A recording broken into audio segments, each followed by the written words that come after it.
What's going on, friends? It's Anton Daniels, and I gotta have a conversation with you guys about Teach Henley because you see how the sun is hitting me. This is no finesse, no makeup, no filters, no none of that. This is 100% Teach Henley. I use it in the morning as soon as I get up, right after I pray and brush my teeth, jump in the shower, and I'm hitting the streets because you never get a second chance to make a first impression. So even though they're giving you 40% off your first order, 20% off for life, even though you may get a free gift, forget all that, right? Because we would do this even if it was full price because it's worth that much. I'm in the streets, I'm kicking it with people when I see Dusties everywhere.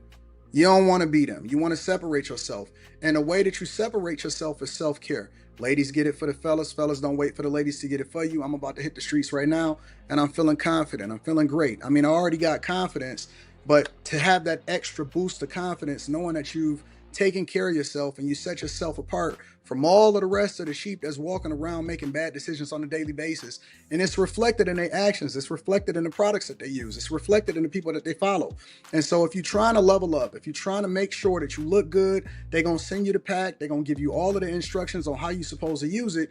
Then make sure you get your Teach Henley. Again, 40% off your first order, 20% off for life. Get your free gift. Make sure you tap in with your boy Anton Daniels because Unc is never going to lead you wrong. I would never have you use a product that I don't use myself. Again, they've been rocking with me for a long time. Make sure you get your Teach Henley. I love you. I appreciate you. I'm going to holler at you guys later.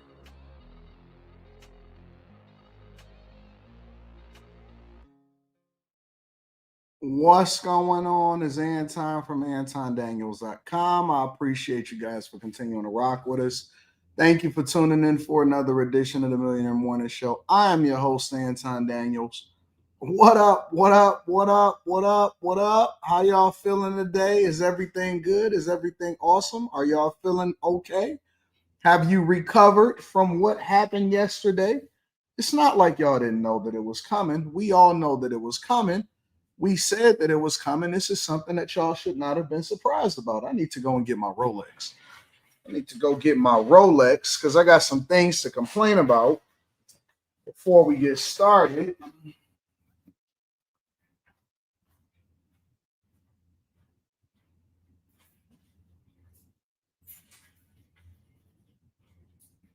Get a Rolex, need some water, need some moisturizer, all of that.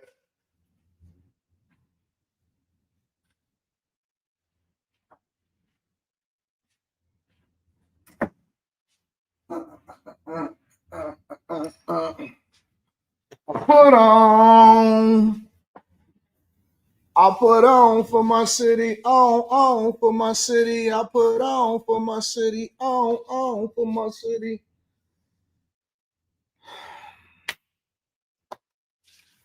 Do you know? I woke up this morning. Got to get in between. Got to get in that area right there. Got to get in between. When you get your moisturizing popping, got to get in between. I woke up this morning. I'm not ashy, Aaliyah. I'm moisturized. Okay, it's a difference. I want to stay moisturized. Black people, when you get darker skin, the ash may show up if you don't stay moisturized. I woke up this morning. Let me tell you something. Do you know why? Do y'all want to know one of the reasons why I don't keep no money in accounts? Know how I always show y'all my account and it always say $1 and I always say, man, I ain't got no money. I ain't got none of that. You want to know why I never keep no money in no accounts? So I woke up this morning and this is what I see. You see that? This is the same account that I show y'all. I see available balance 0. And I'm like, why don't I have my dollar in my account? Why I don't have no money in my account? What's going on? My present balance is $1, but my available balance is 0, right?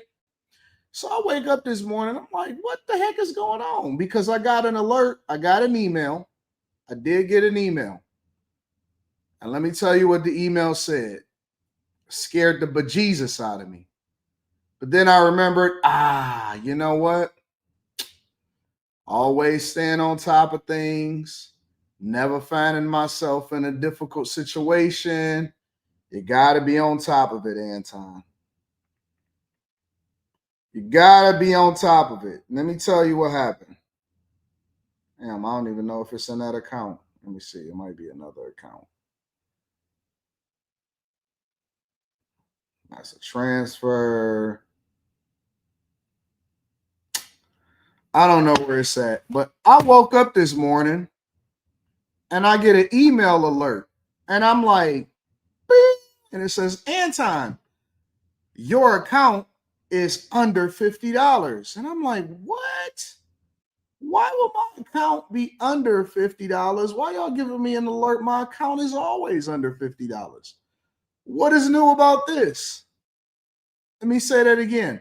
My account is always under $50. I usually only keep like $1 in that joint.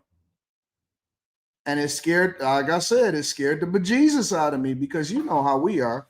We got to figure out what's going on. Walk on Wood says that's maintenance fees. That's not maintenance fees. I don't have no maintenance fees. You know what it is? Somebody tried to garnish my account from 2007, 2008. I said, I don't owe nobody. Why y'all? Who? I know I don't owe nobody for a fact, but it's a collection company. I called Chase. They say, Anton, your dollar is missing. I said, what do you mean my dollar is missing? Who's trying to get my dollar? They said, oh, it's a company from such and such and such and such. I said, all right, cool. Let me call what this company is. Let me see what's happening. They put in a hold on my dollar. And then Chase said, and you know, we got to also process $100 transaction. I said, wait a minute. So they can come and try to get $12,000 out of my account? And y'all gonna charge me $100 to transact it? I said, no, we not. No. But then I remembered. I said, see, I got too comfortable. And this is why I always keep an eye on my money, and I always remember where it is that I came from and that I went broke. And let me tell you why. Because one of the reasons that I was inspired to open up business accounts wasn't just because I had businesses. It was because it protected me from niggas trying to come and get my money. That is the reason why I initially, in 2008, I did some research. I said, man, how can I prevent these people from coming to get my hard-earned dollars? I'm working 3 jobs. I was working Home Depot overnight. I was working the insurance verification, and I was doing sales, and I was going to school. And they got me one time. I think I had like $457 in there, and it was gone. And I said, what is going on? Why is my $457 gone? I needed it. And it was the time that I needed it the most. No, it ain't served nothing. It was a time that I needed it the most. I needed my $457 in 08. And I said, okay, I did some research. I opened up some new business because I was dragging my feet back then. I opened up some new businesses, and I said, you know what? Because listen, 457 meant a lot to me in 08. It meant a lot. I was broke. I got my cars repossessed, all of that. And they just came and took my 457. And I said, never again. So I went and opened up some business accounts. Voila, it never happened to me again. Lo and behold, I'm sitting there today, and this is another reason why I don't really care about personal bank accounts. Lo and behold, I'm sitting there. I get an alert, Anton, your account is at 0. I said, it's supposed to be $1 in that account.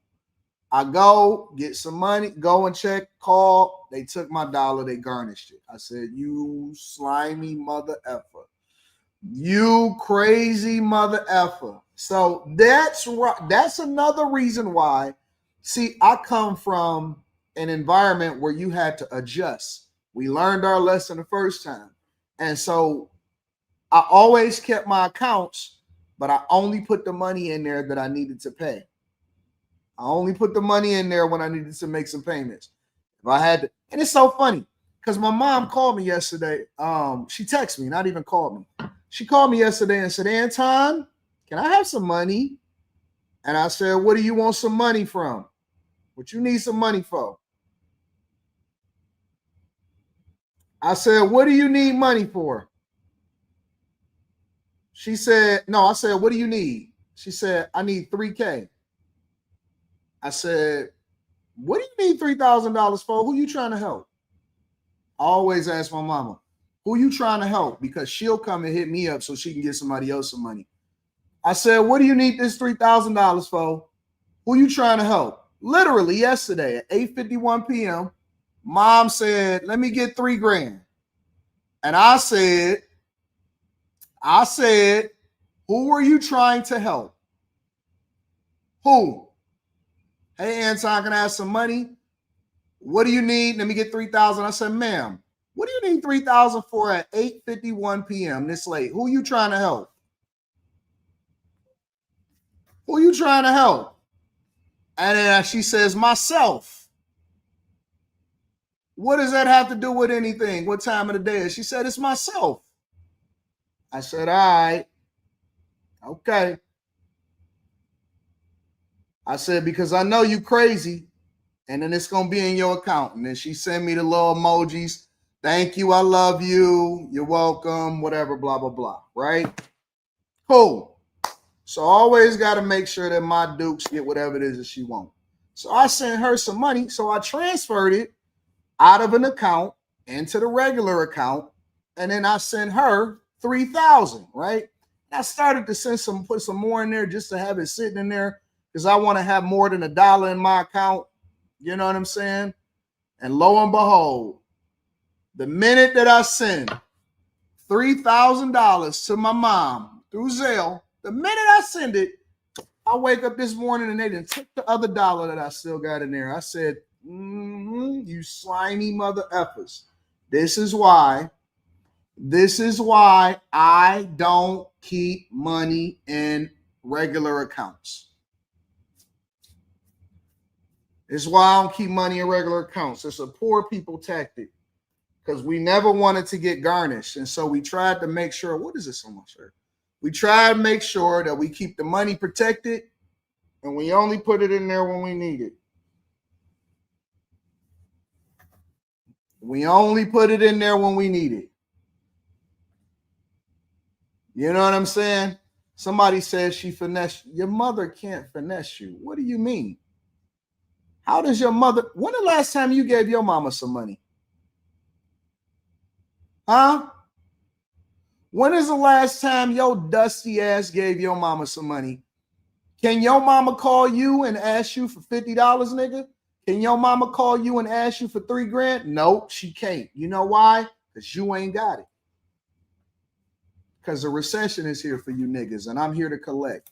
I'm here to collect. When the last time your monkey ass, your mama don't call you because you call your mama. Ma, can I have a place to stay? I'm 47. Ma, can I get some money? My food stamps ain't hit today. That's what you do. You are the one that your mother can't depend on. I am the person that my mom can depend on. It's a difference.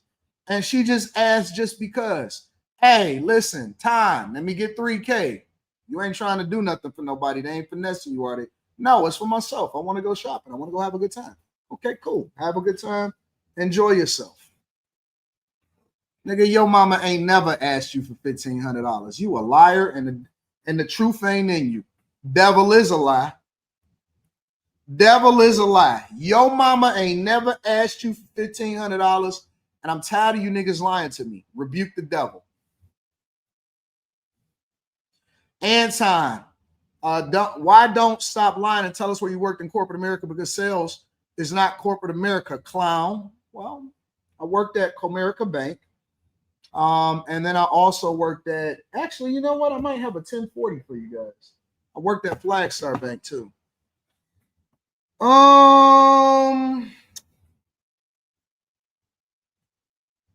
In 08, I was doing sales.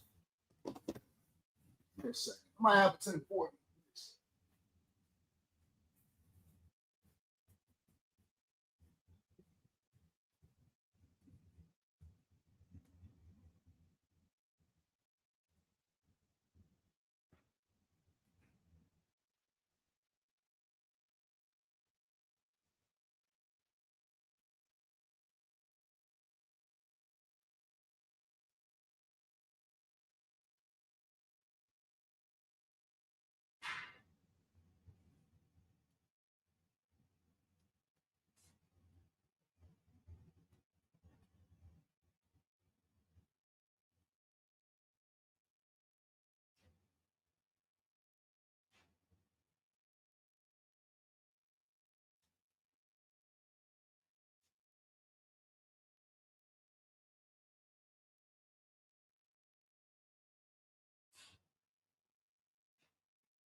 Got some boxes that I have to finish going through. It's funny because this is actually the company that sued me. So this is an old address. I don't live here anymore. Here's a court document. See that? Anton Daniels, Flag Star Bank, attention payroll. So that's Flag Star. You know what? I found the old letter. Found this old letter. This is from 2015. I turned this down. See this? 2015, Anton Daniels. They offered me a salary of $120,000 annually with a start date of January 2016. This was in downtown Detroit. And they was asking me to be a UX designer from 2015. I actually turned that down. They couldn't afford me. That wasn't enough money. Let me see. I got lots of documents. Like if y'all just want me to bring receipts, listen, nigga, I've been getting money since money was getting got. This is not new to me, bro. I've been getting money for so fucking long. Let me see.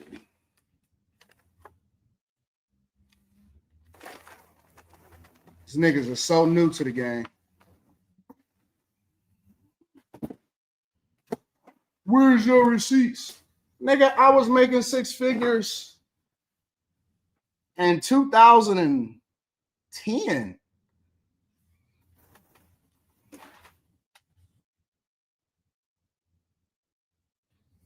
What is this? No, not that one.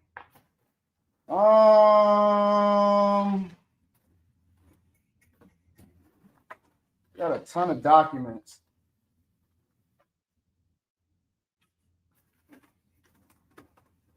What is this?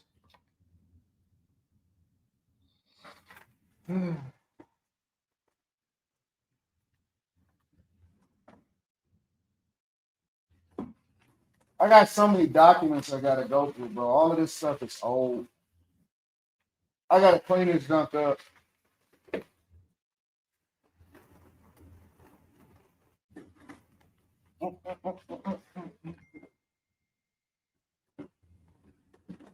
What is this?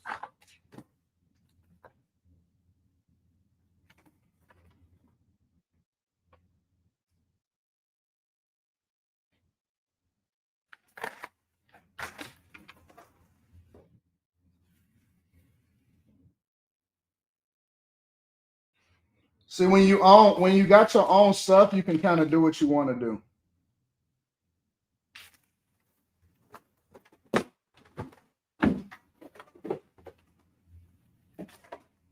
Mercedes.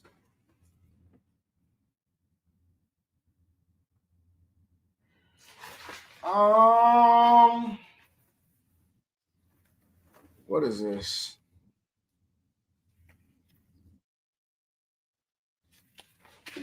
Blackstar.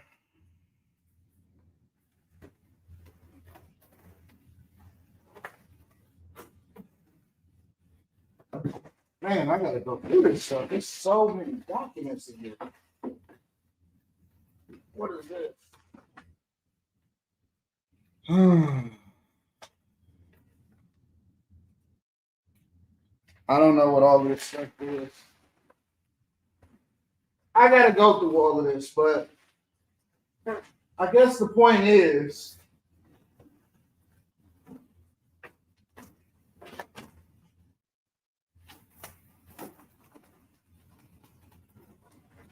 I gotta go through all of this. It's a lot to look at here. But the point is I've been rich for a long time. For a long time. A super long time. All right. I've been getting money since money was being got. Anyways, what are we doing? What we got going on today? Oh, we got to talk about New York. We got to talk about a lot of things. We got to talk about New York. We got to talk about Texas. Democrats been kicking ass today. I wish I had my old W-2s here. I will show you some shit. Like, I'll really show you some shit that'll blow your mind.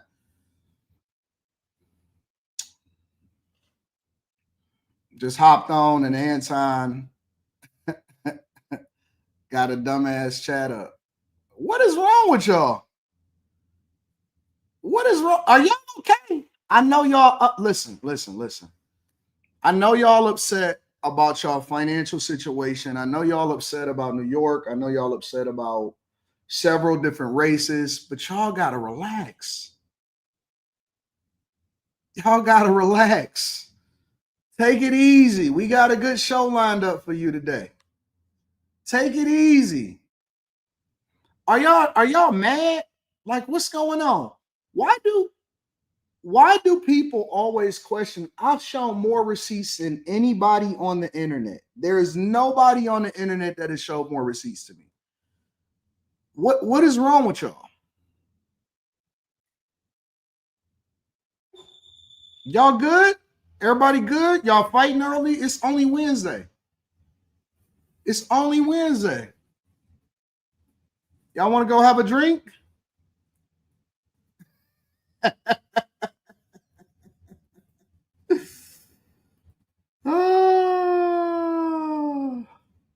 Oh, somebody said just go online. Hold on.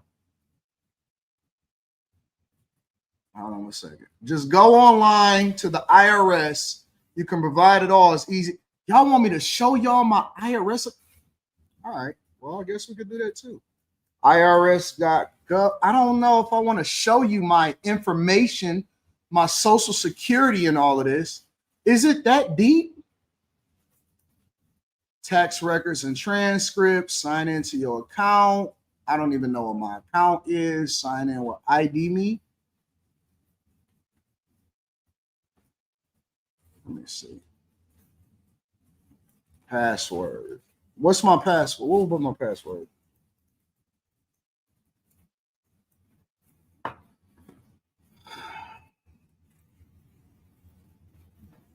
passkey.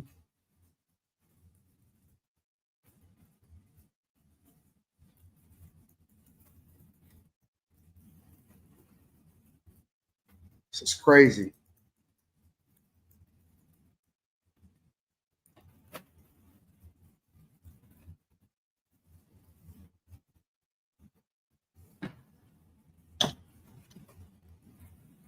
Let's see. They want to know if Time Dog actually worked for Show More Transcripts. What, 2018? I want to see 2018 in English. All right, here we go.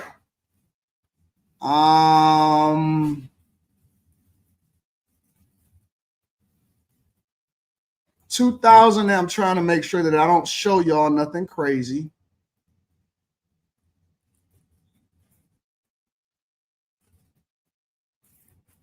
It doesn't show. Oh, let me see.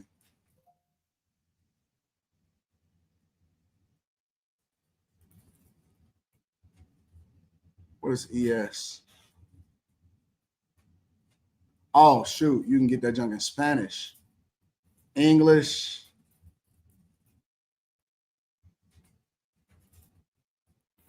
Oh, wage and income. Let me see if I can go to 2018. Hold on.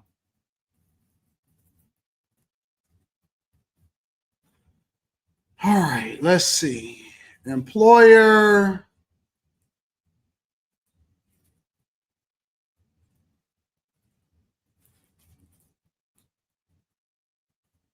Federal identification code. Does it show your employer?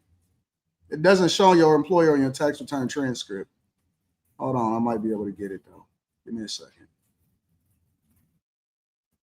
It shows your employer's identification number.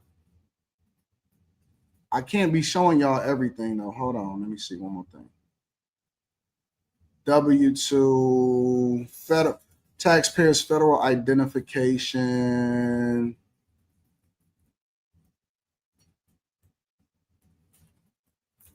I can't show y'all all of that.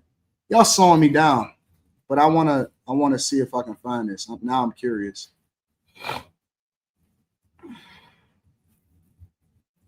2017? Can I see 17? It doesn't show your actual employer. It just shows your amounts and your employer's identification code. It's 1099 W2. Oh, I guess I could see that. Hold on.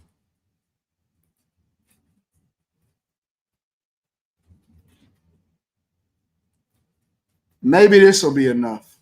I don't know. Maybe they'll be okay with this.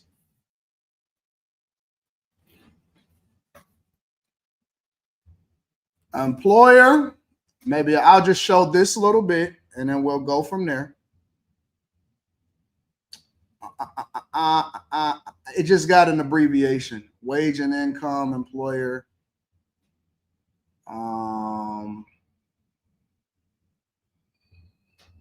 There you go.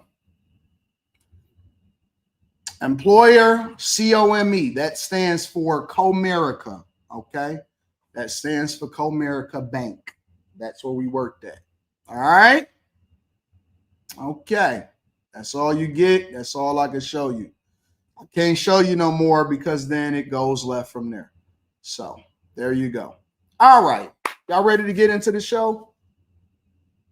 Can't nobody, you can't scam me with my old employer, bro.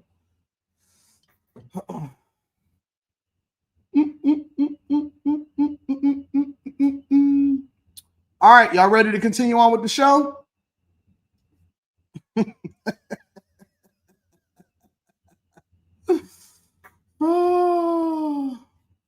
You know what? Honestly, you know what?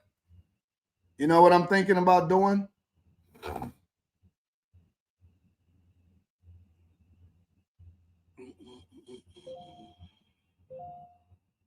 Maybe I should just end this bitch. Because I can. Like, maybe I should just end this for the day.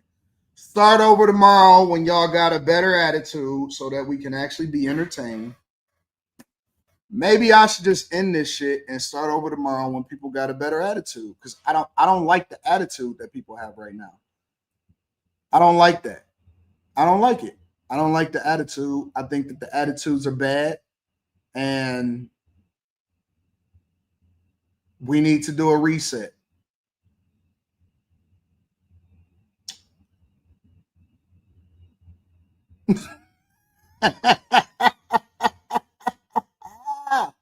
You know what I'm gonna do? I'm gonna start punishing niggas instead of that. Let's do this. Put you in timeout. Who else? Who else was a tough guy? When I see you, you're going in timeout. You're gonna go into the you're going into the corner. When I see you, you're going in timeout, you're going into the corner. All right, Goddess, I gotta punish these niggas. I gotta help them to understand that there's levels to this. You ungrateful motherfucker. Oh, we gonna punish people today. All right, y'all, let's get into it. So I want to start over in New York. Actually, I'm gonna start over with Vivek Ramaswamy, because we haven't heard from Vivek. We haven't heard from Vivek in a long time. So we're going to start with Vivek Ramaswamy, and we're going to hear what he says, because he can probably, I haven't seen it. I've seen it come across my my channel, but I think that he could probably summarize the night, maybe more than anybody else. So let me see if I could get that up there.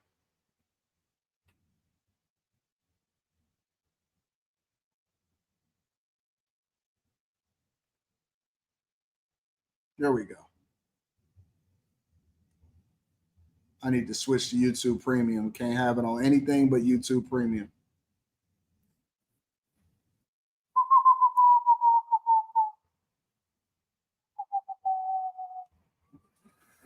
Make sure y'all hit a like for the algorithm, subscribe to the channel, and turn on your notifications. Let me see what Vivek had to say about this whole thing. Well, it's official. We got our asses handed to us tonight. Republicans, we lost in New York City, we lost in New Jersey, we lost in Virginia. Democrats swept all three. In the case of New York City, it was actually a Democratic Socialist that won by a pretty decisive margin. What's the lesson for us? I think there's at least two lessons we're going to have to take away from tonight. And we're going to. I'm going to make sure we do. The first is we have to lead the way in offering answers on the affordability challenge that so many Americans are facing. I heard in my home state, we have to bring down costs, bring down those electricity bills by producing more energy, bring down the cost of housing by building more homes, and by the way, also bringing down property taxes, bring down grocery prices, bring down healthcare costs. Ultimately, the way you fight inflation is stop printing and spending so much money at every level, federal government all the way to state and local. We're spending too much money as a government that drives inflation. That's number one. And lesson number two is that we don't want to practice identity politics. That's not us. It's not the way as Republicans. It's not the right way as conservatives. Leave that to the woke left. Race, gender, sexual orientation, religion, national origin. That's the stuff of the woke left. Don't imitate them. Focus on merit. That's who we are. Focus on actual tangible policy solutions that lift people up rather than the rabbit holes that some in the online fringes may fall into in focusing on genetic identity like the woke left. Don't do it. It's a trap, and the more we fall into it, the more we're going to actually continue to see results like tonight. On the flip side, on the positive side, if we offer solutions on affordability, if we leave the identity politics nonsense to the woke left instead of imitating them, we're going to be just fine. And I'm still confident we're going to do great things in Ohio and across the country in 2026. I'm looking forward to it, and every once in a while, it helps to be able to light a little fire under our feet to learn our lessons. Vivek Ramaswamy is in campaign mode, and what he's basically being right now is he's being a chameleon. He's being a chameleon. In my opinion, this is one of the reasons probably why he did not make it into Trump's cabinet, despite the fact that he was campaigning and he was doing everything on the thing. At the end of the day, he went ahead and went on and said, hey, I'm gonna run for governor of Ohio. But Vivek Ramaswamy is basically doing the exact same thing that Democrats is doing. And he's basically being a rhino. He's a Republican in name only. And all of a sudden he comes out of the blue and say, hey, we need to stop focusing on the identity politics and we need to make things more affordable. Get the fuck out of here, bro. And this is why I have to be objective. This is why I got to be objective, because I can't sit here and let these people gaslight me. On both sides, I'm going to call it out. And I believe that Vivek, although he may be a really good businessman and he is a really good communicator as far as his ability to illustrate his thoughts, but this is all fake. This is all cap.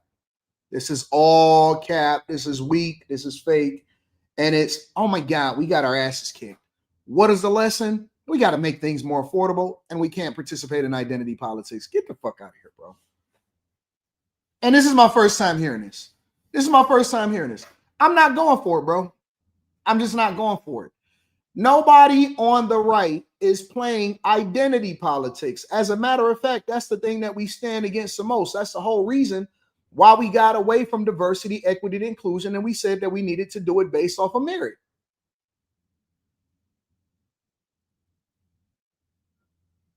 That's the whole reason why we got rid of it.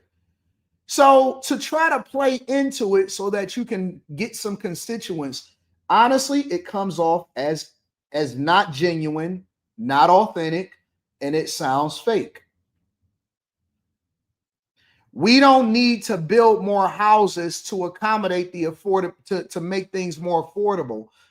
We need to make Jesus, Lord have mercy. This is insane, bro. This honestly, I'm not feeling it. I'm not feeling it. There's no shortage of houses that's available. We talk about interest. It's so many ways that you can skin this cat. But, you know, he wanted to drop a 2-minute video so that he keep his name in the mix, so that he can ultimately try to become governor of Ohio. And do I think that he would be a decent governor? Yes, I think that he would be a decent governor. But this is fake. This is all fake. Nobody cares about your identity on the right. Nobody cares about any of that type of stuff. Now, if he's trying to act like identity when it comes to illegal migration into the country, then he's wrong. He's absolutely wrong. And I'm not feeling it, bro. I'm not feeling it. We need to make sure that we bring down the cost of rent. What the fuck is you talking about? We capitalists. You can't control how much somebody charge for their property. What are you talking about? People are always going to switch up, especially when they start to suffer financially. They going to look and grasp for straws. When did we start giving in to the woke mob just because they won over in New York? New York has always been blue. That ain't nothing new. The whole state of New York has always been blue. Now we switching up, and this is why y'all got to be careful, bro. This is why y'all got to be careful. Now we switching up. Now we switching up. Facts. Keep property taxes and interest rates stable. You are absolutely right, Chris Evans. 100%. You can't tell people that they got to lower the cost of living in a major city like New York. When has New York not been expensive? When has Miami not been expensive? When has Los Angeles not been expensive? In my lifetime, I've always expected for people in Manhattan to pay the most money. In my lifetime, I've always expected for people in Los Angeles to pay the most money. In my lifetime, I've always expected people in Miami to pay the most money.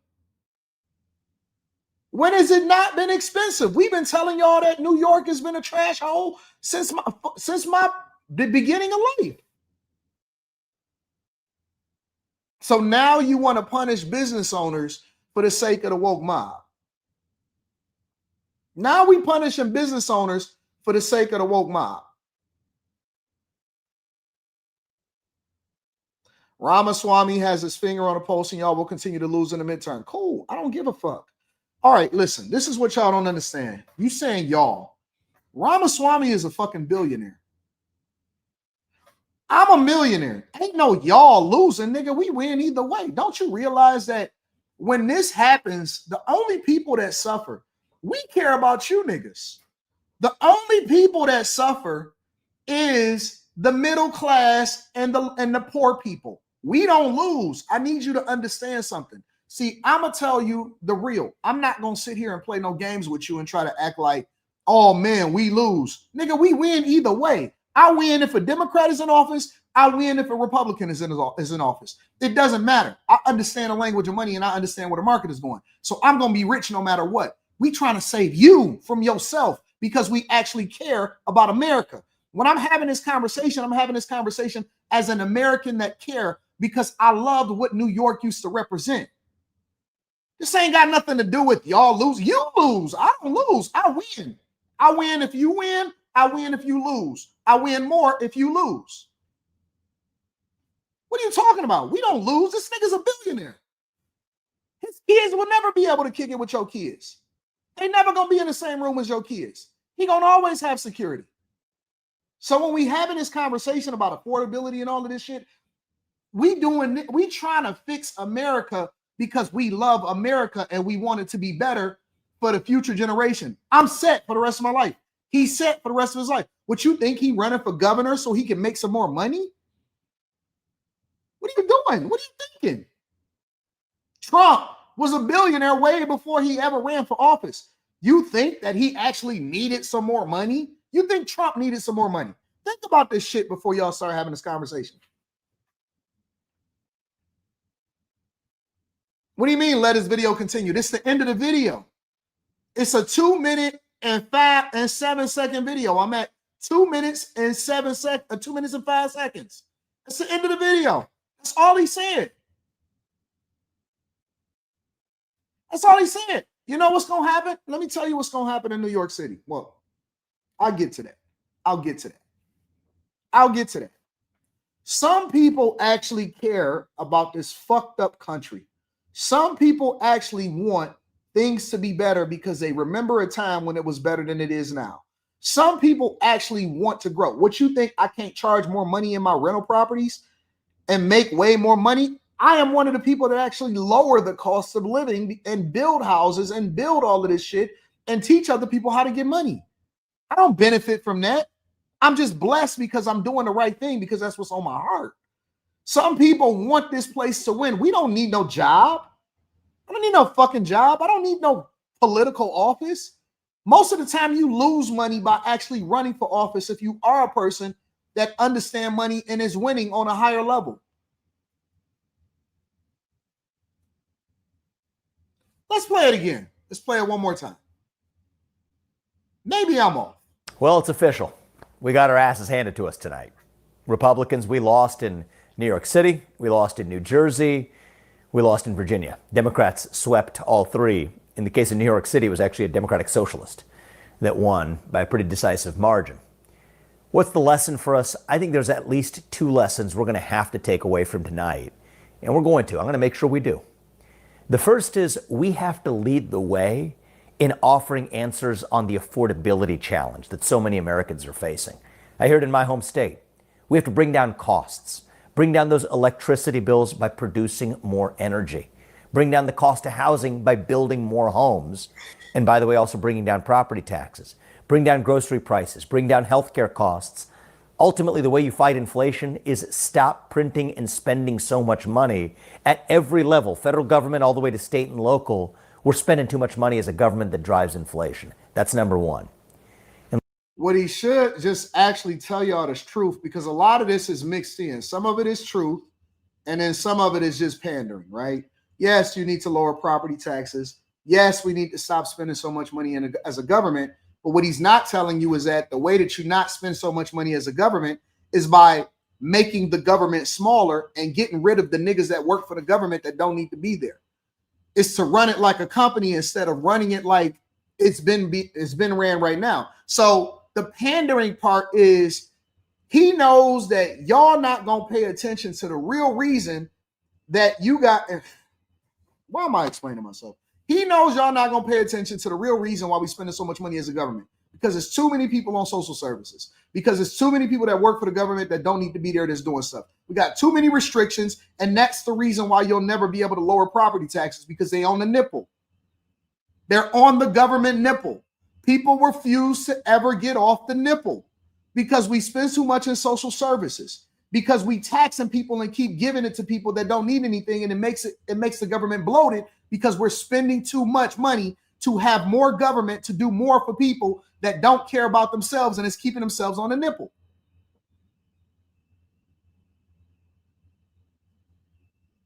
That's the part that they're not going to tell you, that you going to have to do your part to eliminate all of this nonsense by taking care of your business and getting a regular fucking job and getting off the nipple.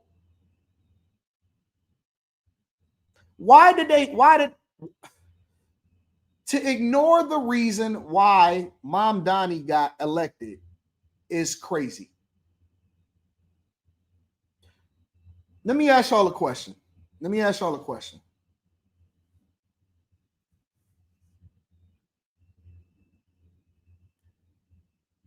And I'm going to use this as leapfrogging into the next conversation. How many of y'all in New York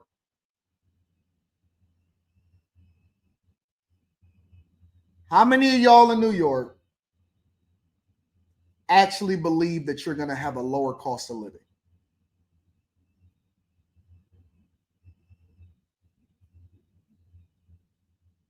It's a simple question.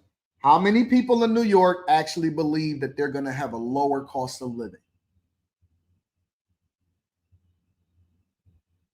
Somebody said you can't run a government like a company. That's exactly why we're in this position.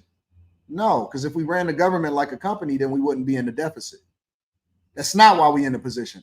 The reason why we have a multi-trillion-dollar deficit is because we're not running it like a company. We don't run it lean. We have too many employees and it's bloated. And what they do is they can just go and take more money from people or go continue to borrow. If we ran it like a company that was accountable to its shareholders, it would be ran more efficiently and we would be more profitable as the United States of America. That's what other company you know can have multi-trillion dollars in debt?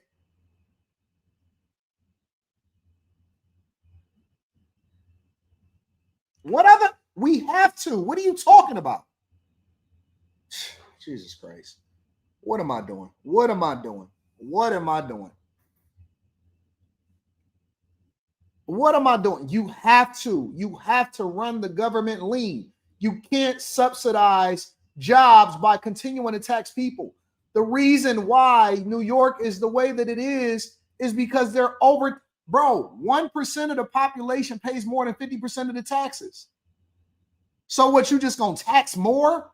At what point does it become too much and niggas just start to leave?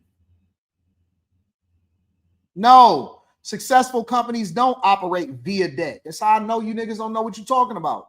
Join the bag chasers and maybe you'll understand something. Different companies use debt for different reasons. Some companies that we don't invest in, like hospitality, is over leveraged, and that is one of the reasons why they're suffering and why you shouldn't invest in a stock. Other companies leverage debt differently because it costs them less to borrow than it would be to bring in their profits from overseas, and so they leverage their assets to get a lower interest rate. So it costs them less to borrow the money than it would be to bring it over here and get overtaxed. That's why we don't have more money circulating inside of the United States of America. If you had one of the reasons why Trump in his first term, why he lowered taxes to have people bring money from overseas here into the United States of America, is to prevent companies from leveraging the fact that they can borrow without having to pay any money on it. And it would actually generate more revenue for the United States of America. It's cheaper for them to borrow at a low interest rate because the banks know that they're good for it, rather than them bringing that money here to the United States of America.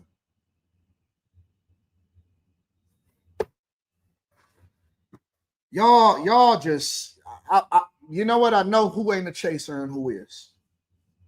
I know who ain't a chaser and who is. Why do you think that Elon Musk, Mark Zuckerberg, Bill Gates, everybody, why do you think that they don't sell their position in the companies, but instead they borrow in order to buy their homes. You think that they need to borrow money? They print money. They generate more revenue than anybody on the face of this earth. Why do you think that they borrow money? You think that they borrow and that they taking in debt because they need the money? They're doing it to prevent themselves from having to pay more taxes because the tax code is too high. Why would I sell from my company? Instead, I just leverage it and pay no taxes whatsoever and get a lower interest rate instead of having that money circulate. What you think that the rich people you think that they're gonna suffer? You think that rich people gonna suffer from this shit? That's why y'all elected a nigga that ain't never had a job before in New York. That's why y'all elected a person that never had a job before in New York. He's promising you things that he can't deliver. If you think that New York is going to have a lower cost of living because they're going to tax more rich people, you're smoking crack, bro. My adjusted gross income is always going to be lower than you.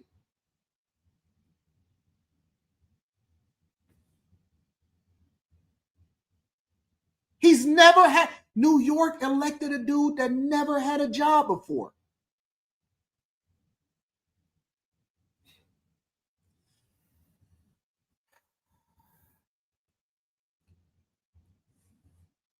I don't pander. I don't pander. That's why I'll probably never really make it in politics, because I don't pander.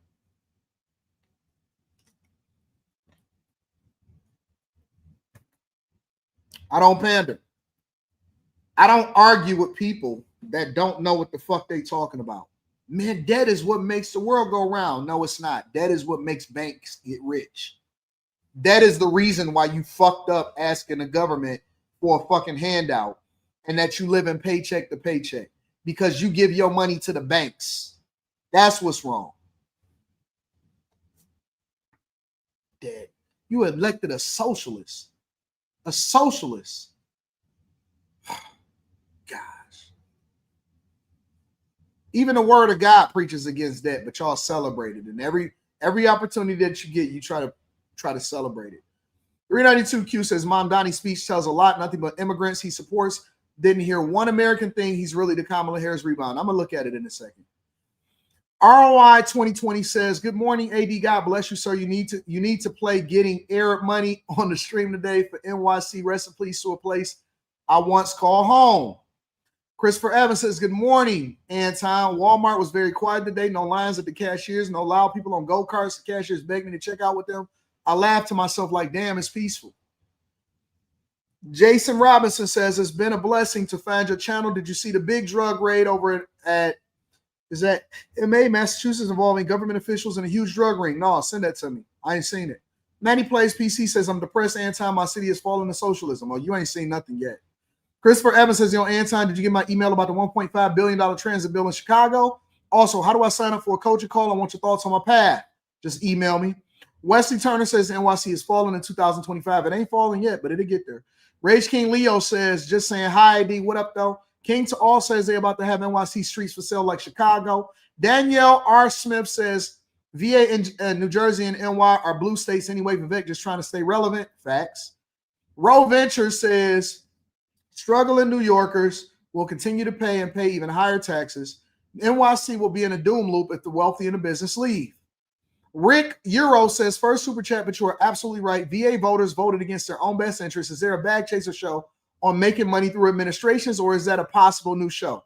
We can talk about it. I'll talk about it in the Patreon. I think I'm going to do a Patreon live stream tomorrow. I got to finish editing this Brian McKnight interview because I got to get that out to the people. So let me see what he had to say. Mamdani, where's he at?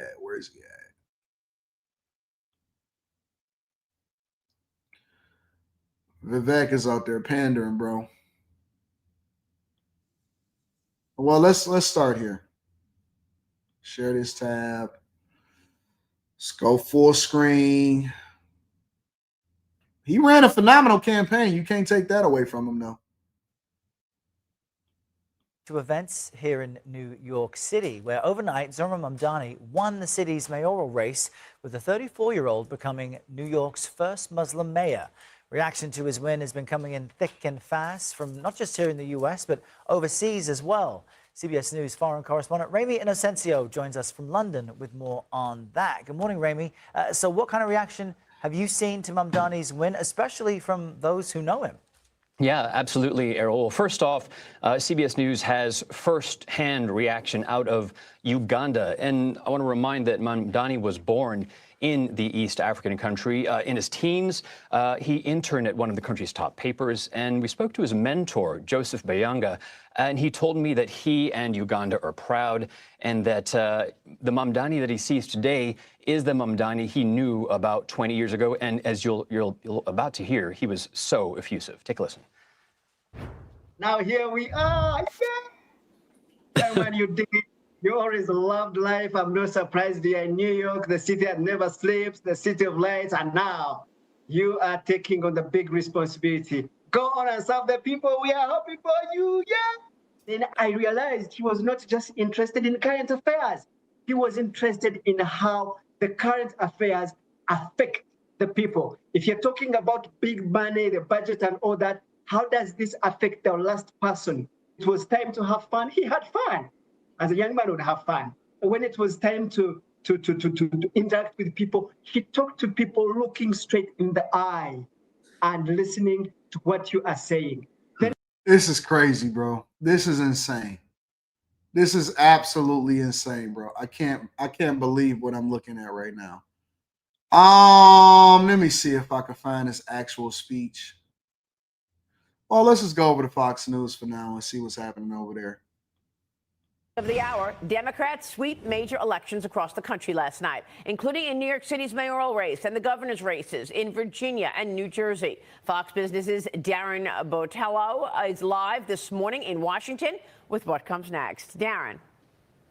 Hey, good morning, Maria. So I think we can say right now the polling turned out to be pretty accurate for those high-profile elections all down the East Coast. Democrats winning from New York down to Virginia, starting with Democratic Socialist Zohran Mamdani besting Andrew Cuomo, running on his platform of tax the rich and free public transit. Over the river to New Jersey now, Democrat Mikey Sherrill, a former Navy helicopter pilot, securing her win over Republican Jack Ciattarelli. Then finally, going down to Virginia, Abigail Spanberger reclaiming the governor's mansion for Democrats over Winsome Earl Sears. Mamdani, of course, as you know, the most controversial of the races, with the 34-year-old ending now, for now, the Cuomo political dynasty, defeating former New York governor.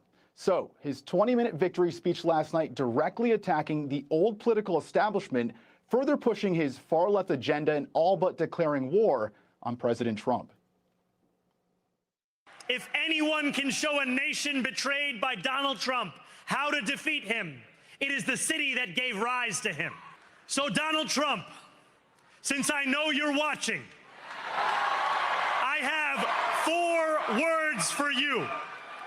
Turn the volume up. And Mamdani, who's been facing questions over his anti-police stances and accusations of anti-Semitism. Let me go over to the actual speech. I want to see it for myself in its entirety. I found it. I'm going to go ahead and play it. We're going to get there. There he is.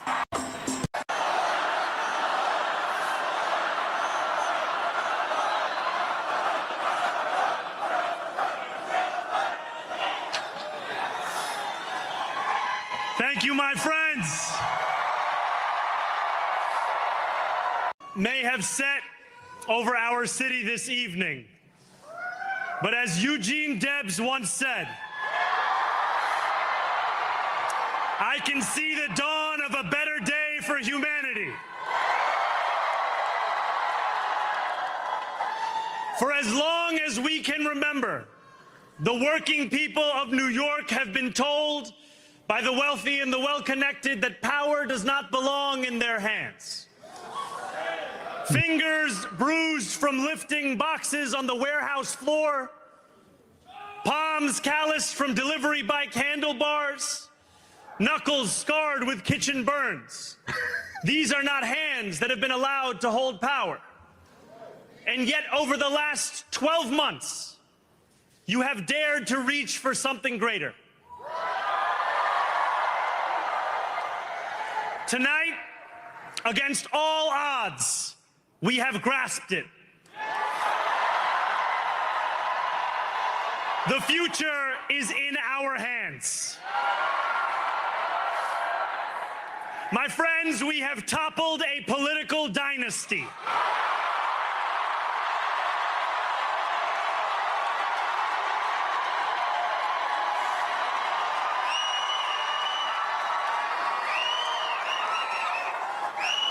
I wish Andrew Cuomo only the best in private life. But let tonight be the final time I utter his name as we turn the page on a politics that abandons the many and answers only to the few.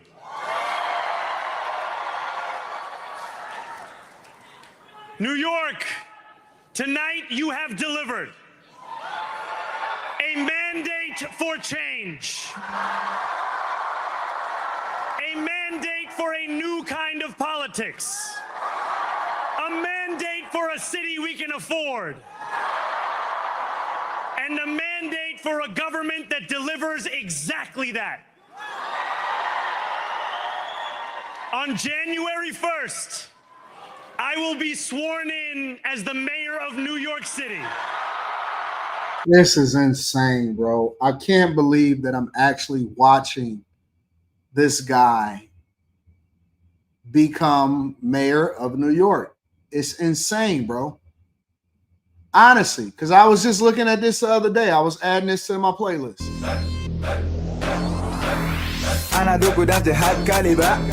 People like it, balaba.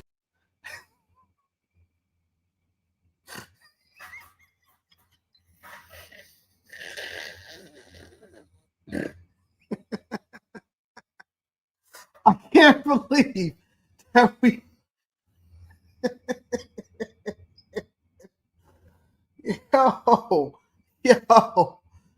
yo, I can't believe that I'm watching y'all give a speech and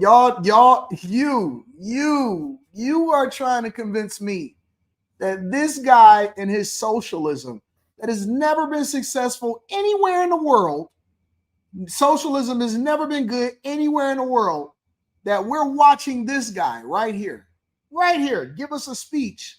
People like it, basaya balaba.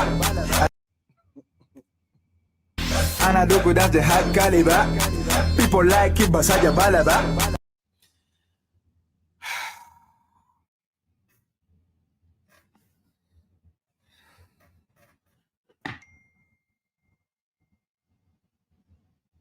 I didn't do it. Y'all did it.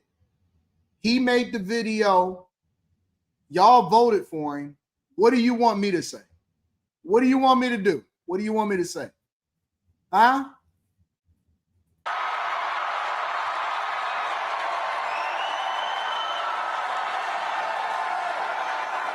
And that is because of you. So before I say anything else, I must say this. Thank you. Thank you to the next generation of New Yorkers who refused to accept that the promise of a better future was a relic of the past. You showed that when politics speaks to you without condescension, we can usher in a new era of leadership. Carol Bailey says boycott NYC. I'm not boycotting NYC. I just have no reason to ever go there again, to be honest with you. I'm telling you honest to God truth. Yesterday, as I was watching the results, because we all knew that this was coming. Like this is not something that's new. We're not surprised. We're not blown away like, oh wow, I can't believe that y'all actually did it or whatever, so on and so forth. We knew that this was coming. We knew that he was going to win. We knew he was going to win by a big margin. It just is what it is. The thing that I was thinking to myself yesterday was, what point do I have to ever move to New York City again? And not move to New York City, to visit New York City. Honestly. And I'm not boycotting it because I love American cities. But now I'm just thinking to myself, what the fuck is the point? I remember when I was growing up, I always at some point wanted to live in New York City. I always wanted to go and live in, I like at least for like 2 or 3 years, I've always wanted to live in New York City. Growing up, looking at Wall Street and all of that stuff, that dream is gone. You know what I'm saying? And it's like, as a little kid, it's different things on your checklist that you just got to do. Got to get a Lamborghini. You know what I'm saying? Because you had the Diablo and the Countach on your wall. Got to live in New York was one of them. Got to go down to Miami. Got to go and visit Los Angeles, see what Hollywood about. America, as we knew it, that we grew up on, is different than the America that our young people are growing up on. As I talk to my daughter, right?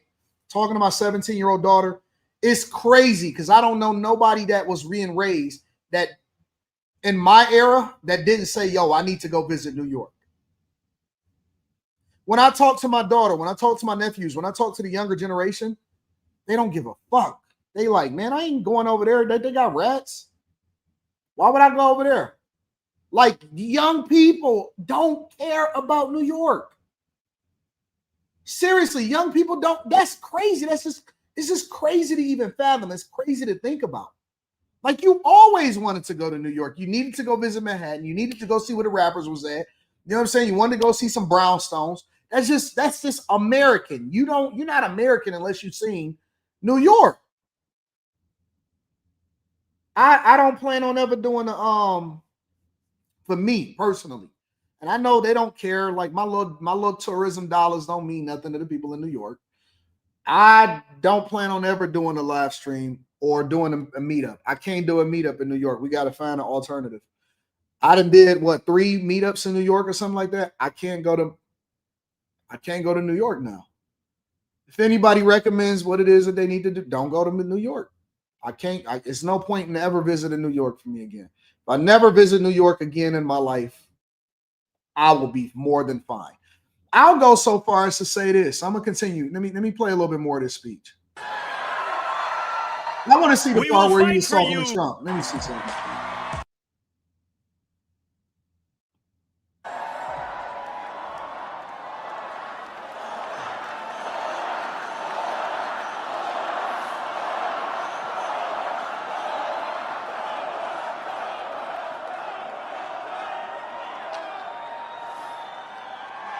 Thank you, my friends.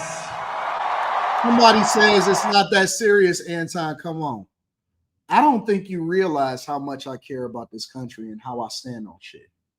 When I said that I was getting rid of Disney and I was never going to sign off on Disney Plus, when I said that I would never buy Nikes again because I didn't like the way that they treated Kyrie, when I said that I was never going to be hanging out in Chicago as long as fucking Lori Lightfoot and Brandon Johnson was in office, I meant that shit. Like, when I say stuff, I don't say stuff just for the sake of saying it.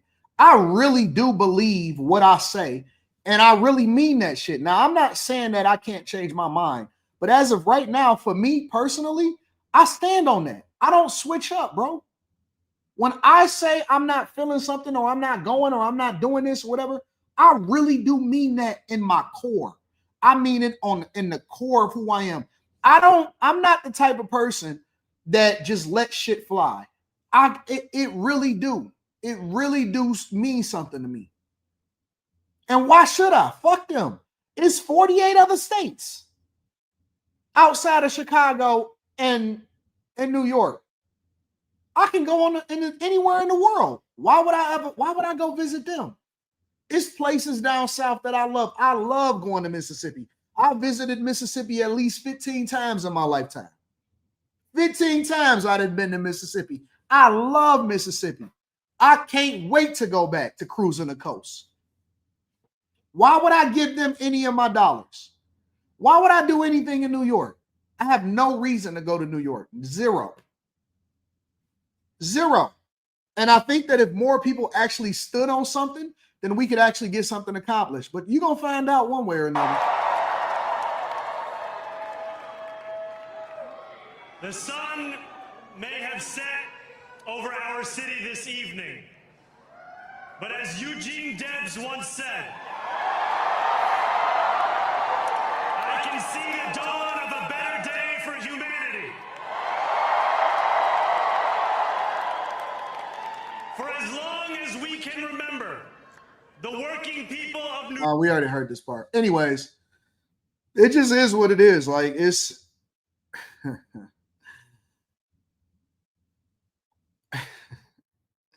all right. I mean, listen. I get it. Y'all the type of dudes say I'm never messing with that chick again, and then she right back in there the same day. I'm not that type of dude. I'm not that type of dude. When I don't like something, when I'm turned off from it, I'm off of it completely. When I don't like something, I'm off it completely. It's gonna be an interesting day. Brookdale Broker says Sharia law coming to the United States of America city near you. Eyes and ankle. Play a theme song, AD. York have been told. Want to play my theme song?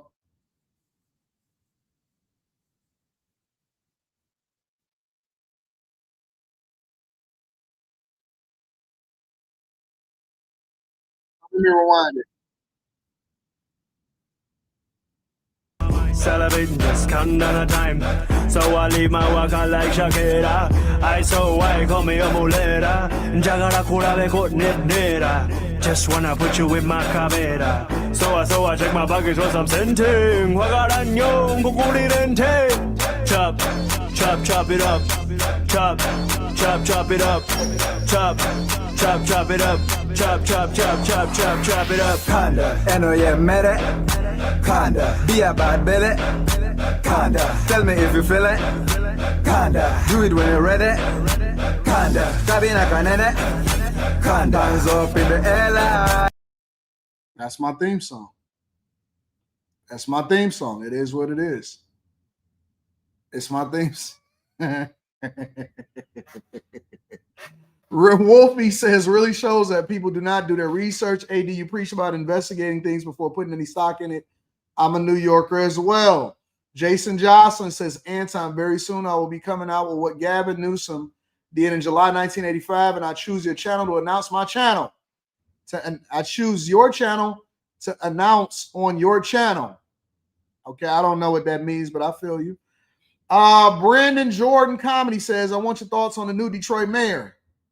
Why we got to do this? Why y'all doing this to me? Why y'all want to do this to me?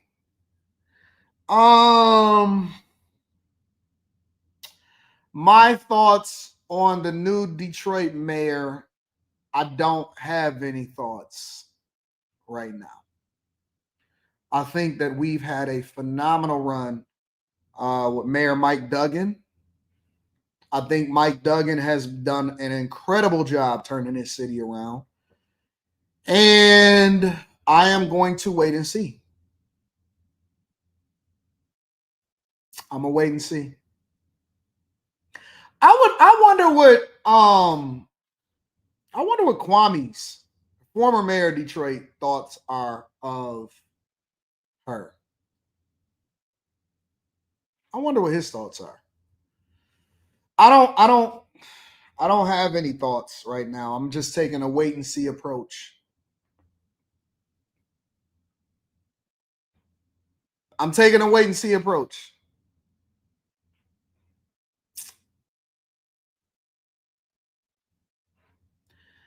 This city is too small, man. It's too small for me to have thoughts.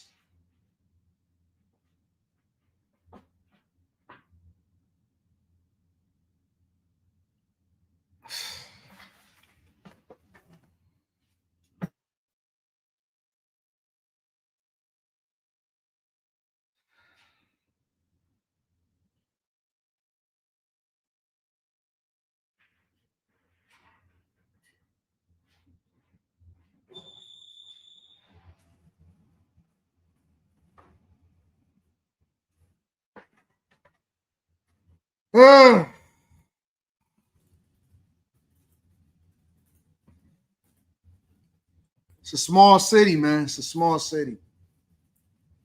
It's a small seat. I mean, I gotta wait and see. I can't say that she's bad. I can't say that she's good. I can't say anything. All right, I'll give you something. I'll give you something. I'll give you something. All right, I'll give you something. I will say this. I think that she was the better alternative over Kenlock, over the pastor that was trying to become the mayor. I don't like the pastor trying to become the mayor. I'm conflicted. I'm conflicted. I'm going to just say that. So, other than that, I can't really say anything because there's too much shit happening here in Michigan. Man, I got to...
All right, we good now.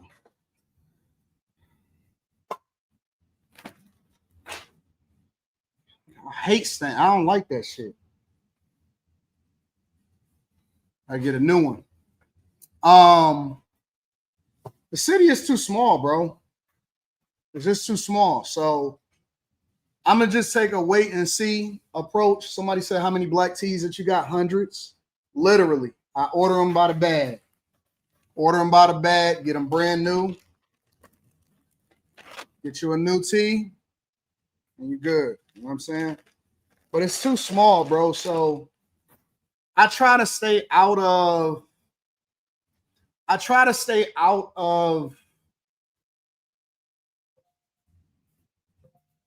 too much going on inside of the city because it's too small. You know what I'm saying? It's way too small. So I don't know, bro. I don't know. I'm conflicted. I'm going to just tell you that. I'm straight up conflicted.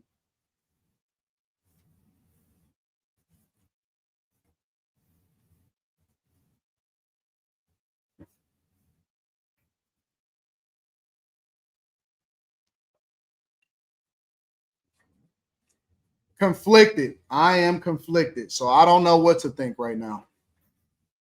I don't know what to think. I'm just gonna wait and see what happens. That's kind of the sentiment that I'm doing. Just gonna wait and see what happens. Wesley Turner says, I used to want to be rich and live in Manhattan when I was like 12. Facts. No more. I was born there and stay in Jersey. I won't go anymore after this. Lee Hub says America is a mixed economy, socialism and capitalism, fire departments are socialism at work. New York will be okay. Give them a chance to fail. New York is too big for you to get a chance to fail. We're not talking about Dalton, Illinois. We're talking about New York City, the financial capital of the goddamn United States of America. Billy Ray Valentine says 80. No, somebody got to ruin it. New Jersey? Maybe New Jersey. Yeah, we could chip out of New Jersey. Trendy says name a better candidate than Mamdani. Anybody. Silva. Well, is that what his name is? He was a much better candidate. The Republican candidate was a much better candidate than him.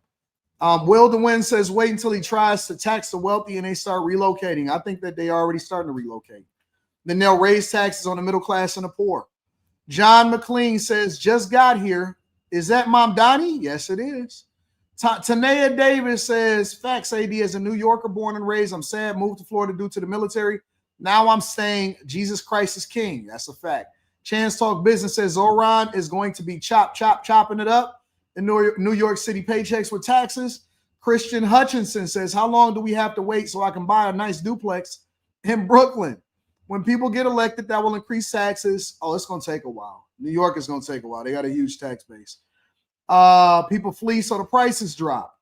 Zaki says, Trump, you don't want to ever buy anything in New York because they got restrictions on how you can use the properties. Government is too involved. Trump really got to get the Republicans to remove the filibuster to open the government without biggest cities being run into the ground. Larry Jackson, shout out to you. I appreciate you for the 20 ball. Larry Jackson says, NYC, the hip hop mecca, this y'all guy with bars. Alex Ortiz says, I live in Connecticut and I've seen property value go up since COVID. Do you think it will go up more? I'm a property owner, so it's good for me. Thoughts? Property value is only going up. It's only good for you if you plan to sell. If you plan to live in the property, then I don't think that property values going up result in anything except for higher property taxes.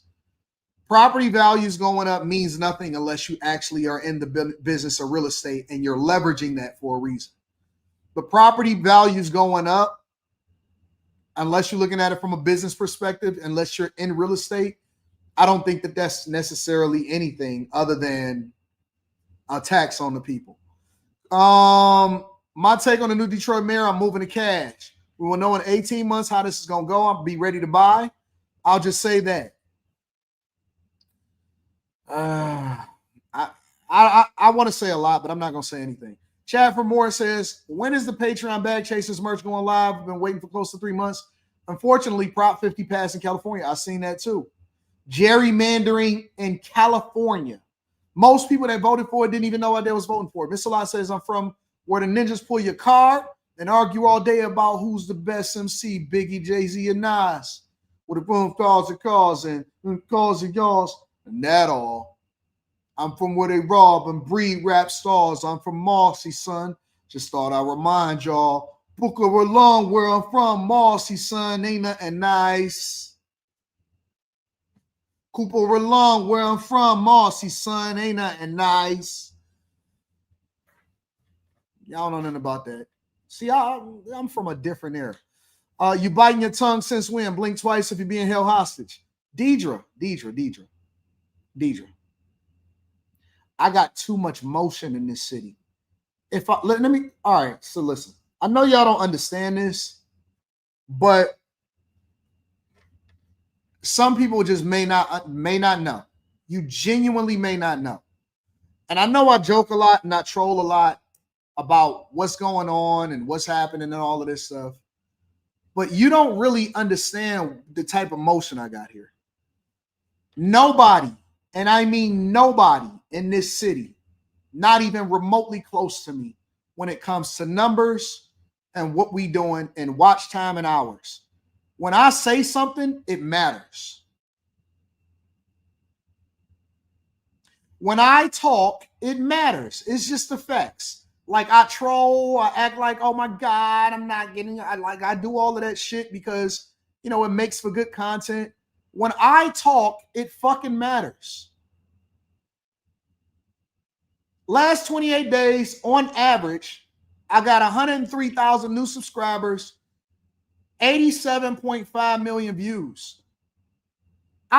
When I go outside, everybody pay attention. That's just the honest to God truth. It don't matter if I'm at a basketball game now. It don't matter if I'm walking down Woodward. It don't matter if I'm going to a restaurant. People pay attention now. It's some like I'm him. I am the man when it comes to content creation in Detroit. So with that being said, I can't just talk. And this is just the honest to God truth. I'm not glazing. I'm not doing none of that shit. When I talk, it matters. It matters to what the fuck is happening in the streets. Whoever it is the top dog, the top content creator in your city, that's me in my city. So I can't just say shit. I gotta have a well thought out, mindset of what happens in this city. You know what I'm saying? It could do something. So I gotta be careful, because when you get more power and when you get more visibility, I know Dan Gilbert. What the fuck is you talking about? What the fuck is you talking about? I know people that's next to Dan Gilbert. You niggas is crazy. You crazy. You smoking crack, nigga. I'm the marketing king in this bitch. Let's be clear, nigga. I am him. I am him. You keep wondering why every time I go to the game, I don't even like going to the game as much anymore. I want to move my seats, because every time I go to the game, they keep putting me on the Jumbotron 6-7 times. Niggas calling me, man, I keep seeing you on TV. It's a reason for that, because I'm him. Anybody that know me, when I walk through the fucking stadium, everybody stop, nigga. That's just the way that it is. That's right, I'm Motion Man. Nigga, when I walk through Little Caesars Arena, that's my arena. That's my arena. The fuck is you talking about? Nigga, everybody stop. The coaches come and say hello. The niggas, the bartenders, everybody come and say what up.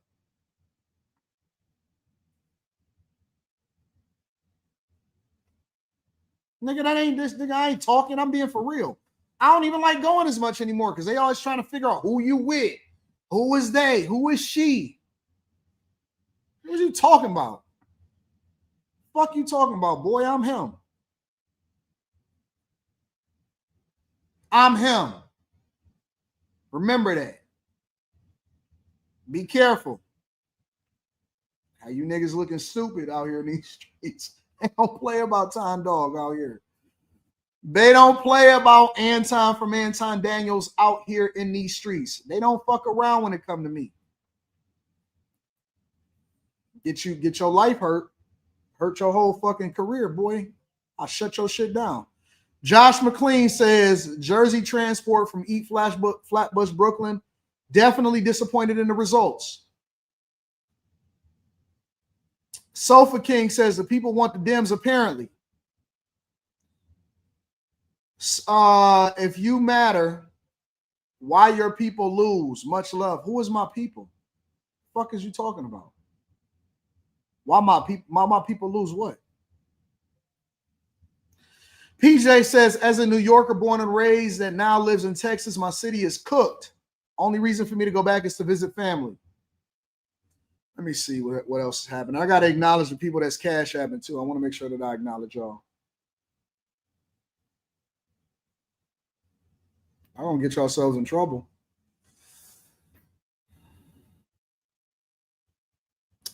Shout out to Christopher Williams. I appreciate you, big dog, for the 30 ball. Spencer Campbell, and you sent 25. Another 20. Come on, Christopher Williams. You're too generous. Go look at 50 Cent post, says Samuel. Mike, that dude. What up, though? Spencer Campbell, I appreciate you. What did 50 Cent post? Let me see what 50 Cent is posting.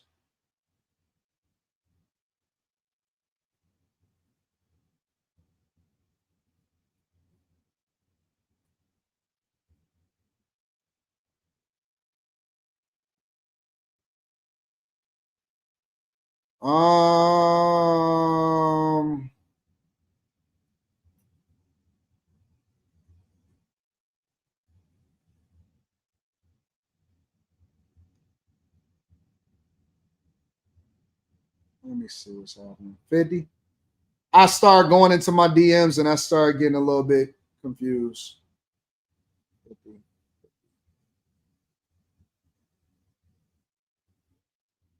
What are 50 posts? Let's see.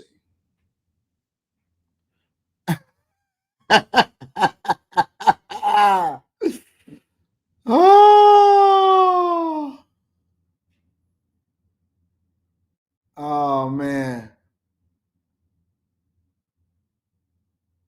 That's crazy. Yeah, the people that can get out is going to get out. Thank you to everybody that support the platform. Let me see what else is gone.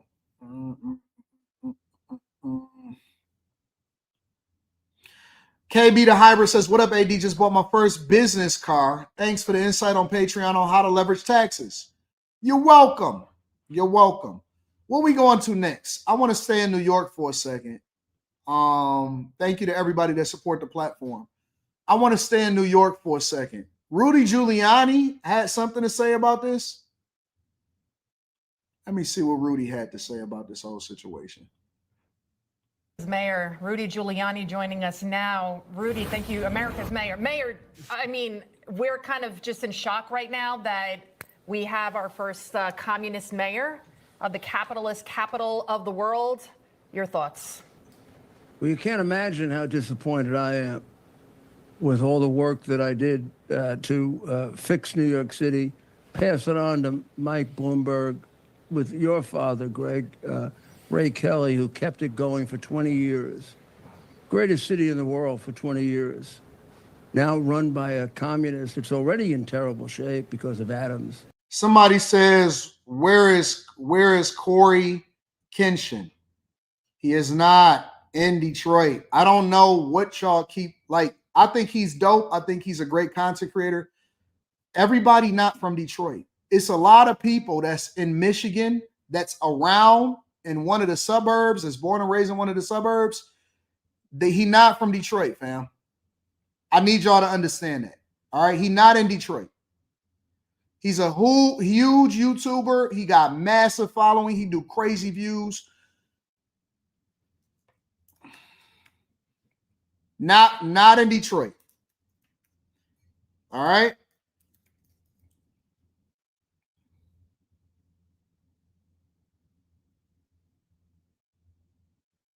Born in Detroit, doesn't live in Detroit.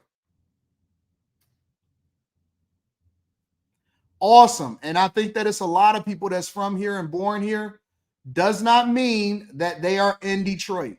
A lot of people is in Farmington Hills, Novi, all of that stuff. Massive, got 23 million subscribers, billions of views. A lot of people are not in Detroit doing their thing.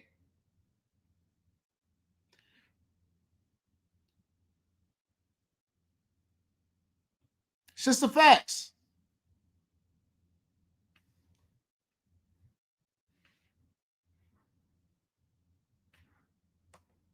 It's just the facts. Like, even if you go to the Wikipedia, it'll tell you that. And I think, and again, he dope, super dope. Farmington Hills. Farmington Hills. That's just the way that it is. And ain't nothing wrong with that, because a lot of people live around or in the suburbs, but they're not necessarily in Detroit. They're not born and raised and stayed in Detroit. That's just the way that it is. But anyways, I don't want to get into that. Shout out to him. I want to get back to this Rudy Giuliani situation. And this is a horrible blow. Here's the upside of it. This man becomes our poster child for the rest of America. I mean, you want this in Oklahoma? You want this in North Carolina? You want this in Nevada? You want this maniac left-wing moron? Now, forget that he's just a communist. He's also a supporter of extremist Islamic terrorism. He embraces the people who support that. So you have to divide the Muslim community into two groups: the peaceful and those who support the warrior Muhammad. He supports the warrior Muhammad. So in both areas, this is a disaster. The Democrat Party, a disaster for our city too. I'm curious if you don't think we're going to run against him in every single county in America. Believe me, we've been planning on that for a long time. I don't know if he will. He probably won't, but it's kind of customary for a mayor-elect to check in with previous mayors. Do you anticipate something like that? I believe Eric Adams checked in with you, and maybe even Bill de Blasio. He did, but de Blasio didn't know. Oh, I see. I see. So it's unlikely. No, de Blasio never did. De Blasio was our first communist mayor. He just didn't acknowledge it the way this guy does. De Blasio's mother was a communist. De Blasio supported the Sandinistas. De Blasio went to Cuba on his honeymoon. Who the hell goes to Cuba on their honeymoon? I mean, come on. De Blasio was the first communist mayor. This guy is a little more direct about it. He's clearly a communist. But, you know, I don't think that's the worst part. I can't believe that Sliwa only got 7%. Extremism. That's the most dangerous part. I mean, your father, Greg, did an unbelievable job of protecting New York City after 9/11. And it wasn't easy. I know, because he shared it with me, a lot of the things they avoided. You get a guy like this who's sympathetic with the Islamic extremists. We're the biggest target in America. We've also been attacked more than anybody else in America. This is a disaster for New York City. Hey, check this out, right? So I was surfing X, formerly known as Twitter, this morning, because I jumped on there and I seen that what's his name? Elon Musk was on there, and so they posted exactly what the ballot looked like in New York City. What the fuck is this? Did y'all know that, first of all, Zohran Mamdani was on there twice, and then Andrew Cuomo was on the bottom right-hand corner? Did y'all know that? And Eric Adams was still left on the ballot?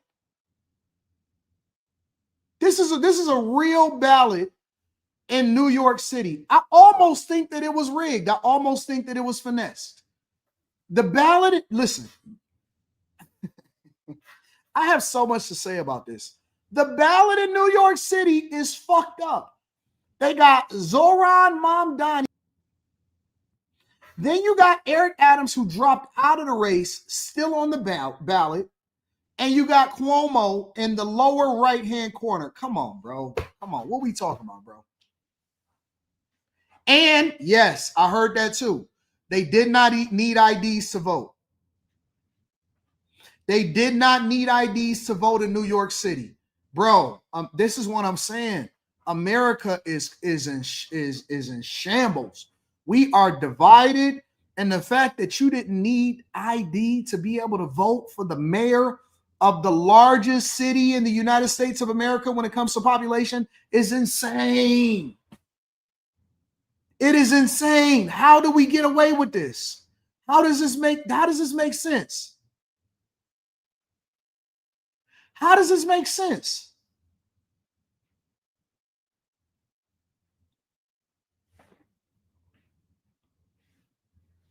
Jude says, I've never been asked for my ID to vote in New York. I've never been asked to vote for my ID to vote in New York. Ever. Crazy, bro. Crazy. Guy on TikTok says he voted lots of times illegally. Honestly, this is one of the reasons why I believe that they was allowing for a lot of illegal migrants to come over into the United States of America. We all know that migrants run New York City. We all know that migrants run New York City. Let me do a little bit of research.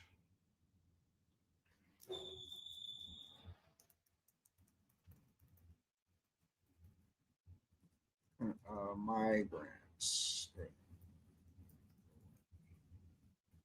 37 to 38% of New York City's population is foreign born, according to recent data from nyc.gov. Other sources indicating a figure around 3 million immigrants who make up this portion of the population, and includes a diverse group from over 150 countries. Man, we basically have given this whole country over. We have literally given this country over. What did y'all think was going to happen eventually? What did y'all think was going to happen in the United States of America when you let the whole country be overran by people that was never born here, and a lot of people that never came here legally? What did y'all think was going to happen?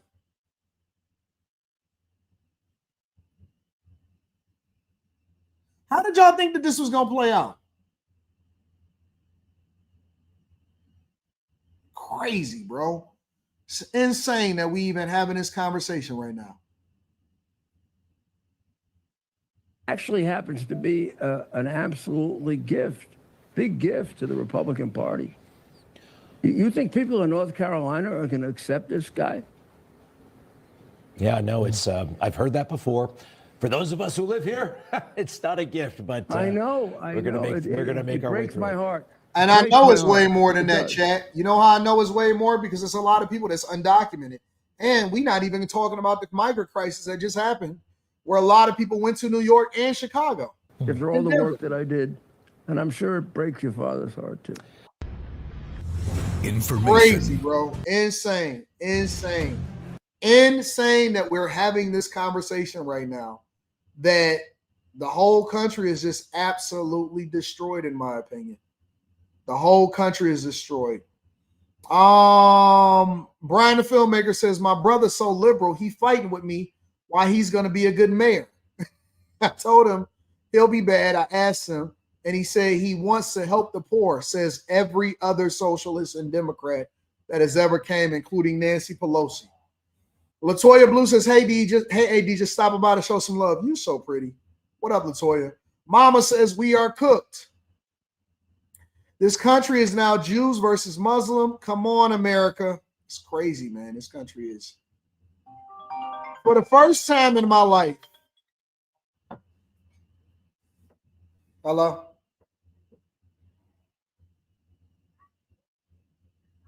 Master's calling.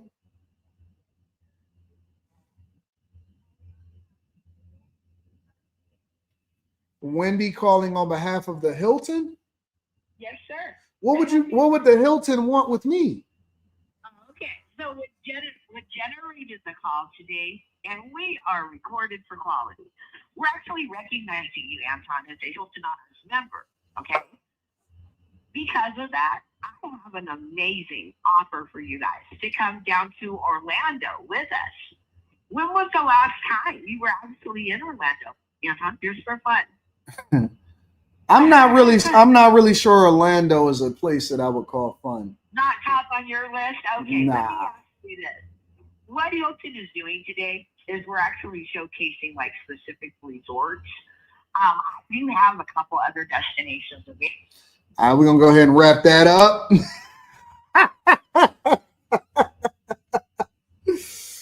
Oh, we're going to go ahead and wrap that one up. And we're going to go ahead and move on to the next part of the show. Y'all ready to continue on with the next part of the show?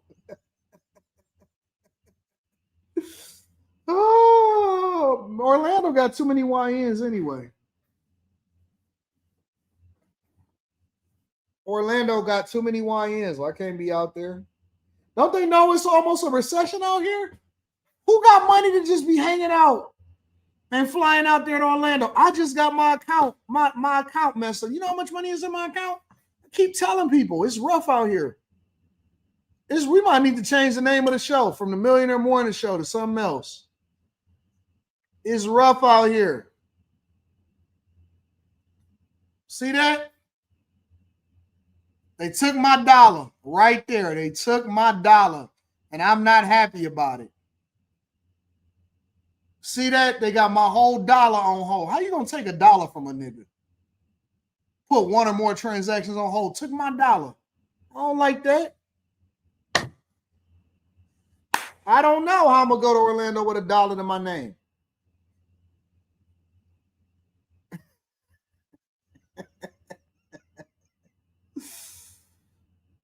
Oh, man. Oh, can we go over to Texas for a second? Can we go to Texas? DeSantis. Hold on. Mamdani will make de Blasio's reign look like the golden age, says DeSantis. I don't want to go. I heard that in Texas that they threatening tariffs on any Mamdani refugees fleeing New York. Hold on. Is this true? But the red states are anticipating an influx of New Yorkers coming to their states. And the Texas governor, Greg Abbott, has threatened to slap a 100% tariff on any Mamdani refugees. He tweeted, "After the polls close tomorrow night, I will impose a 100% tariff on anyone moving to Texas from New York City." New York Post took this seriously. I'm sure he's joking, but I thought he was serious at first. I'm like, how is he going to do a tariff? states like Texas and Florida are going to be the beneficiaries of this exodus out of New York.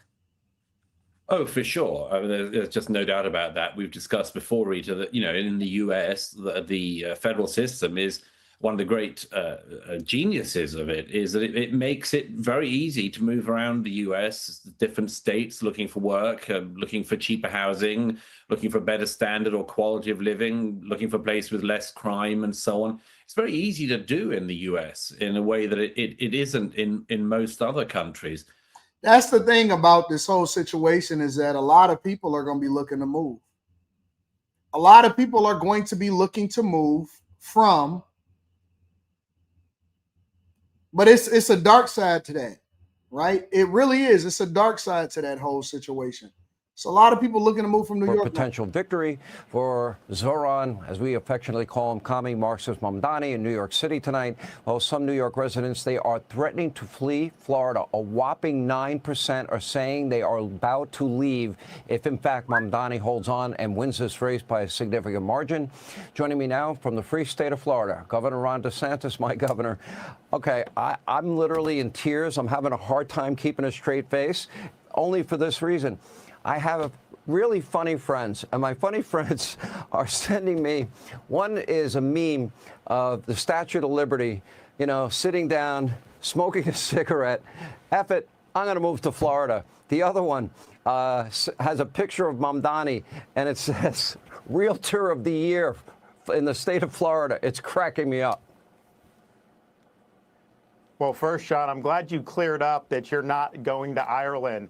Because if it was a trade where Florida had to give up Hannity in exchange for Rosie O'Donnell, I would veto that trade on behalf of this free state of Florida. Don't you worry about that.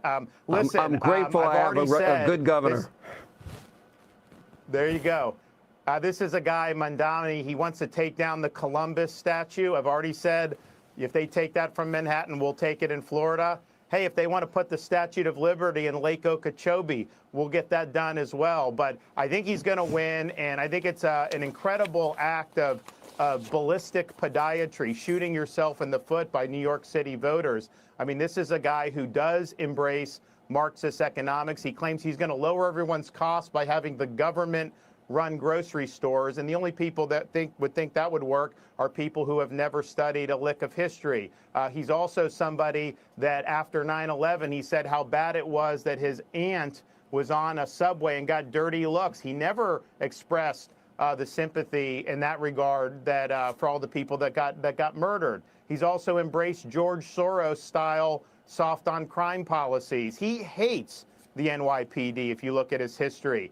He is not going to stand up for law enforcement. And what I found on all this, Sean, is yes, his tax policy is going to be crazy, anti-business, all that. But the number one thing that moves people to want to flee these jurisdictions is the collapse of public safety. And I think he's going to make the de Blasio reign look like the golden age. So here's the thing. Here's the thing, right? And you can see Rod B. And that's the first thing everybody in the chat started typing as soon as we had this conversation. The first thing that people in the chat started typing was they don't want y'all because y'all going to bring y'all bad politics with y'all. They don't want y'all because they going to bring their bad politics with y'all. The people in Florida, Ohio, Texas, they are deathly afraid of y'all turning their state into what y'all running from.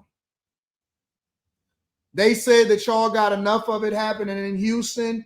Y'all got enough over there in Austin. They don't want y'all politics. And that is the biggest thing that people are afraid of from people in New York. So a lot of y'all are stuck between a rock and a hard place. New Yorkers, y'all are looked at as lepers right now because y'all let this happen. I'm not gonna lie though. I feel bad for y'all because sometimes, again, and this was kind of running through my mind, because it's kind of ran through my mind my entire life. When Detroit was going through what it was going through, and it was on a downward stream, and it was in a spiral. When Detroit was going through what it was going through, I was like, shit, you know what I'm saying? I can move anywhere I want to move. Why would I? But I don't want to move because I'd rather stay and be a part of the change that I want to see in my own city. I would be a coward if I left. I think that you get to an age, though, and into a financial status where it's like, why should I continue to deal with this nonsense? You know what I'm saying? And I woke up, or I was watching a race yesterday. I meant to tell you all this earlier. I was watching a race yesterday, and I was thinking to myself,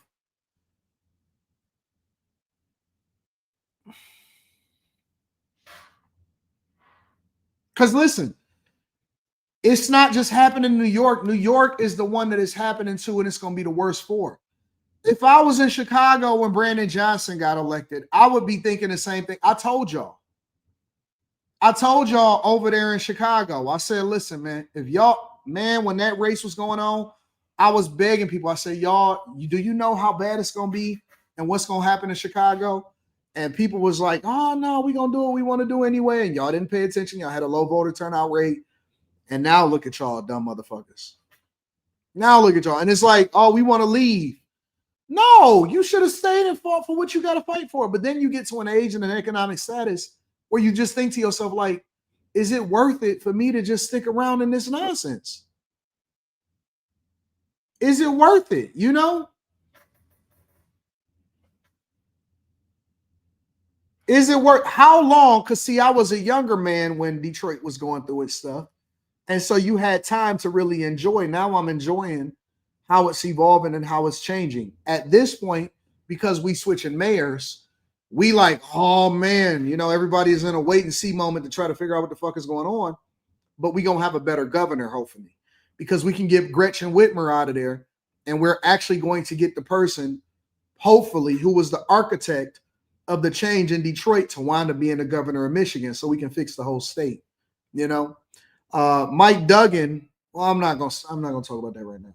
But my point is, you know, you think about it and you say, man, do I have the runway? Because we not know, a lot of us ain't no young whippersnappers no more. I'm 43 years old. I ain't got that. I ain't got time to be messing with that. God willing, I can get another 43 out of this bitch. But I don't know if you got the runway. But then at the same time, a lot of people are scared and they're like, well, don't bring your stupid voting tactics and the way that y'all messed up New York City. Don't bring that with you. I thought to myself, honestly, like, man, if this thing don't go the way that it's supposed to go, where would I move? Not that I'm ever looking to move away from Detroit, but I always said to myself, if I was to leave today, if I was to leave and I needed to have a base where the majority of my tax dollars are going to come from, where would I move to inside of the United States of America? What would be my next destination? Minnesota is messed up too. Where would y'all move? Chat. Where would y'all move if you had to pick a place? You had to get the fuck out of where you was because it's just too bad. Politics is wrong, overtaxing you or whatever. You can't stay in a state that you're in. Where would you move to? If you had to move, where would you go?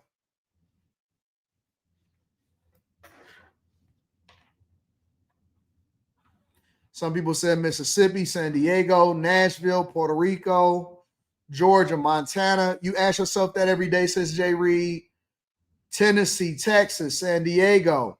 I couldn't make San Diego my base, though. North Carolina, Tennessee, Nevada, somewhere south, Cashville, Tennessee. That's what I'm thinking. That's what I'm thinking. The place that I would move to, it would have to be south. Either I wouldn't mind. I'm gonna throw some curveballs at y'all. Let me tell y'all some curveballs that I'm thinking of, right? If I had to move from the city I love my city of Detroit. Look like it's about to thunderstorm right now. The sky look like it's about to thunderstorm right now. So fucking dark. Look at the sky in this bitch. You know what I'm saying? Look like it's about to thunderstorm right now. I love this city with all of my heart, all of my might. If I had to pick 3 cities that I would go to, that I would consider, let me say that I would consider. I'm gonna throw the dark horse in later. I would consider, well, I'm gonna just say states. Mississippi. Because number one, I'm never interested in paying California taxes. As beautiful as San Diego is, ain't no way in the world you're gonna ever get me to pay San Diego taxes or California taxes. It's just not a possibility. Okay, not gonna happen. Mississippi, I would definitely consider Mississippi. First of all, it would all of them would have to be a no income tax state. It would have to be a no income tax state. Mississippi, I haven't really seen anywhere in Texas that I would move to. So it would have to be Mississippi. It would have to be Tennessee. And I would consider Cleveland. Yes. 2 places that I would consider that people would probably throw off. Because Cleveland is our cousins. Shout out to Cleveland. I love you niggas in Cleveland. Oh, I would also consider Pittsburgh. I love Pittsburgh. I would consider Pittsburgh. I like Cleveland. I like Pittsburgh. But my real dark horse, I'm never moving to Louisiana. You niggas is too far under sea level. New Orleans is too far under sea level. My real dark horse would have to probably be Memphis. If I'm looking at it purely from a developer's perspective, I love Tampa. Tampa is beautiful. I got half my family has moved down there to Tampa. I love Tampa. Tampa is awesome. Yeah, listen, I've been all up and do Florida. I don't want to live in Miami. You know what I'm saying? Like, where else? Only place that I would consider in Florida would be Tampa.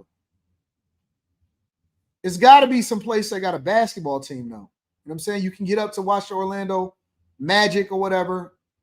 Florida is on the list, but I'm trying to think of something that's outside of that.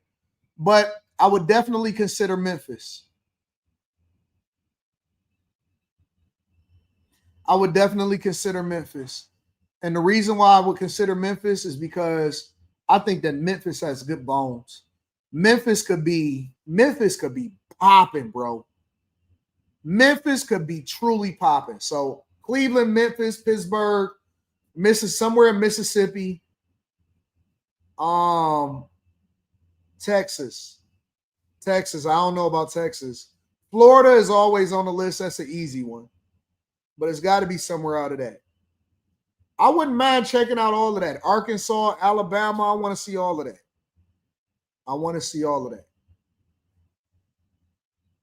I think that Memphis will be a play for people that got resources.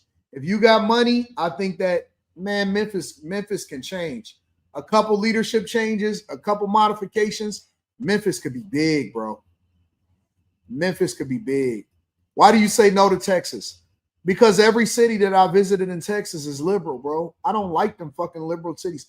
I hate Houston, man. I like going to Houston to meet people, but I hate the fucking city planning in Houston. Houston is the dumbest laid out city, one of the dumbest laid out cities. It take you an hour to get from one end to the next, and it's blue as hell. And y'all got all of the diseases. The holes down there in Houston ain't the same, bro. You know what I'm saying? I'm not quite retired from my boxelitis. I got another 17 years to deal with boxelitis before I retire from there. Dallas is super liberal also. And I like Dallas more than I like Houston. Never been to Austin. I got to go and check out San Antonio. But Houston is fucked up, bro. Memphis is bluer than Nipsey Hussle. Yeah. Anton, you married. I'm married to the game, nigga. I keep telling y'all that. I'm married to the game. Oh, I'm married to the game, boy, if you didn't know. Pennsylvania got horrible taxes. I know, but I just like the way that it looks. Pittsburgh is beautiful. Pittsburgh is beautiful. Absolutely. Portland, nah, I've been to y'all. Y'all got too much sassiness over in Portland. Too many devil worshippers. Too many devil worshippers. You know what I'm saying? I think that Memphis, if you're looking for a play, Memphis might be it. Memphis might be it. Florida ain't no secret. Florida ain't no secret.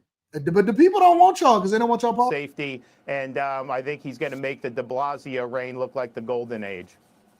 You know, I'm talking about a math problem in New York City, New York State. And, you know, for example, in the last 3 years, nearly 250,000 people left the state of New Jersey. That is a math problem. And I mean this sincerely.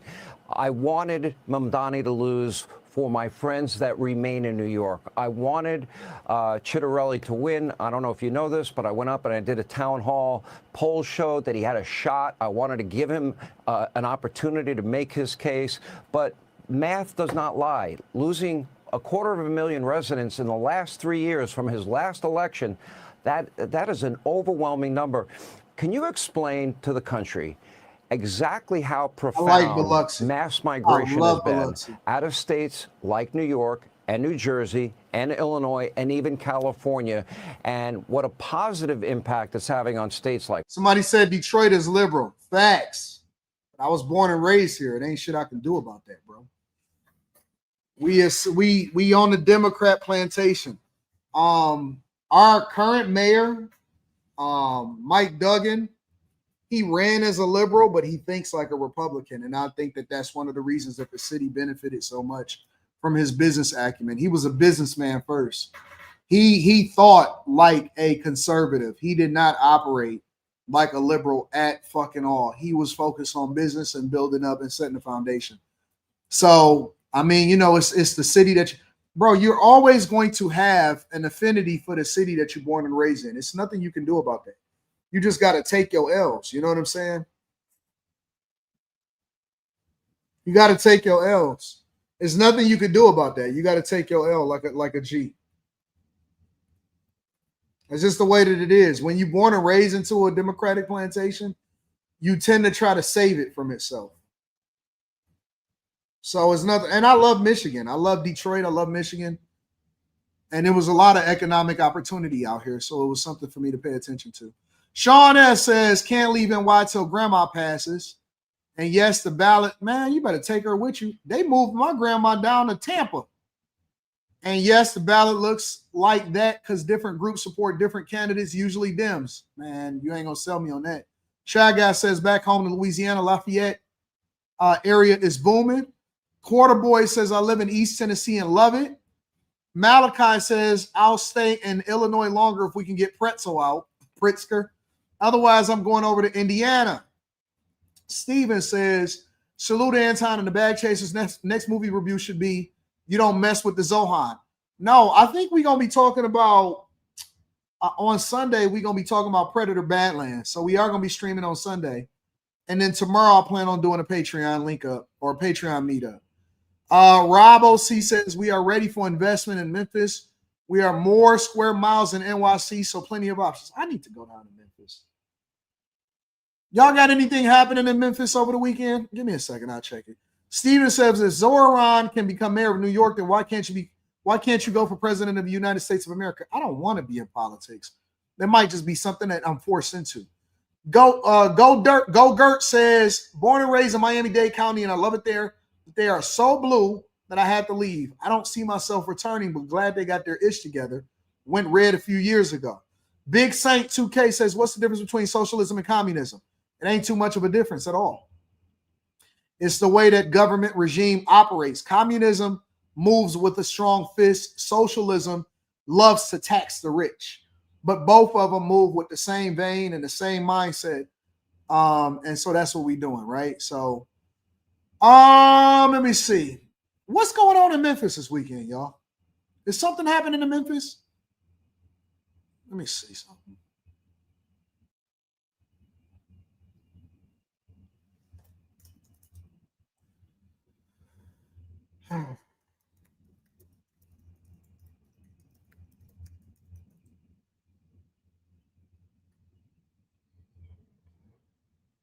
Memphis.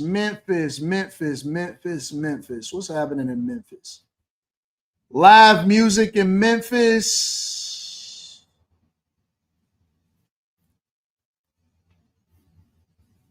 Is that all y'all got is music shows?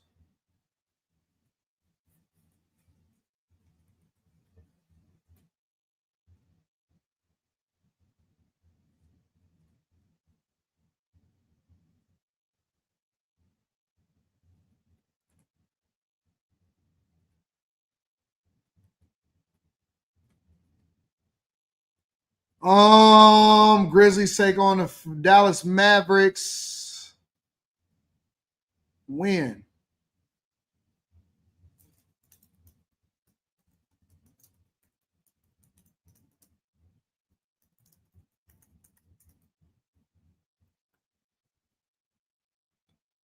Home schedule Friday, November, and Sunday.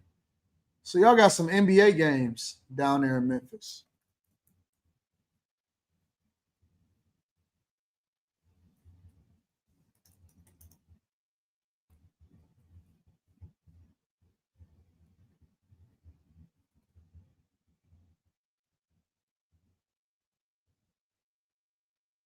Grizzlies. What? The Mavericks is Friday. And Clippers is Sunday.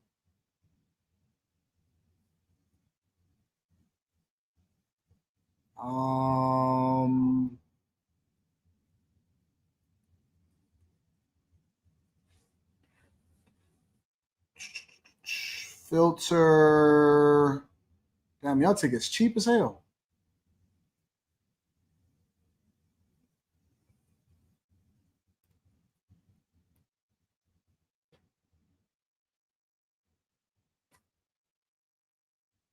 $1,400 a ticket.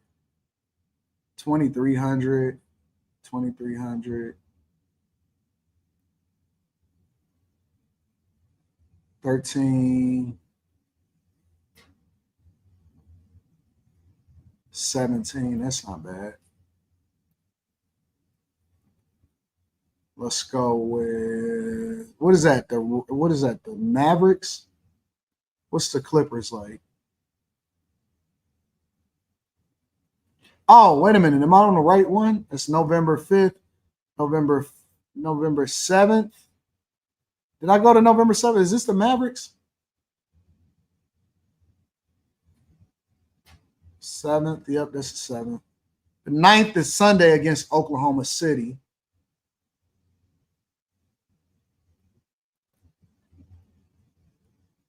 $1,500, 3,000. Why is this one so much higher? 1,200 per ticket. 1,400.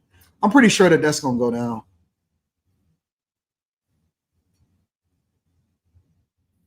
Mavericks.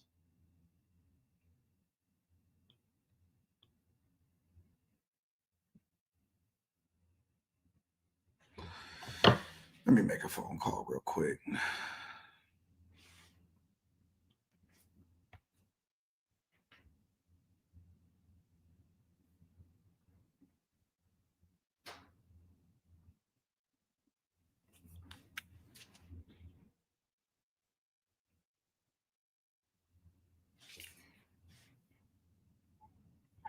Yo, what up? Do you have you ever been to Memphis? Thinking about going this weekend. You down? All right, I'll let you know if we wind up going to Memphis. I got to see what the plane tickets is looking like.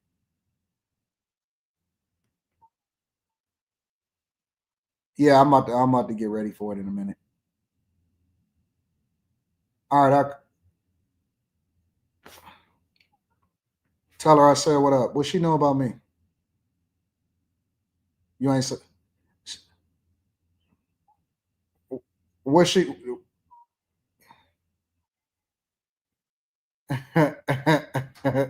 Can she hear me? Put her on a speakerphone. What's going on?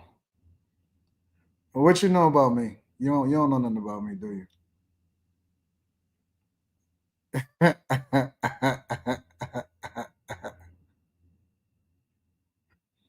She's well taken care of. She'll be all right.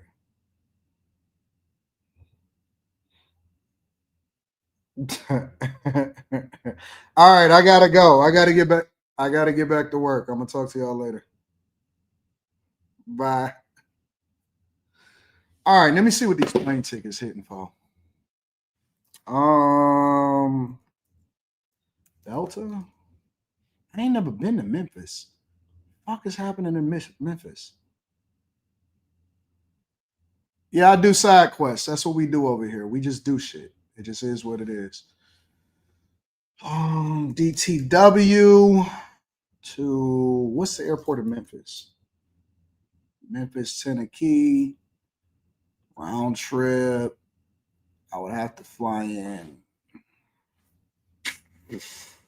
Friday. When is the game? Sunday is at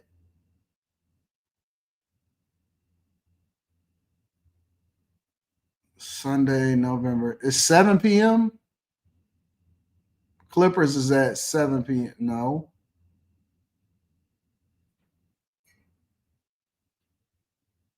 I don't remember what time the game is. Let's just say Monday.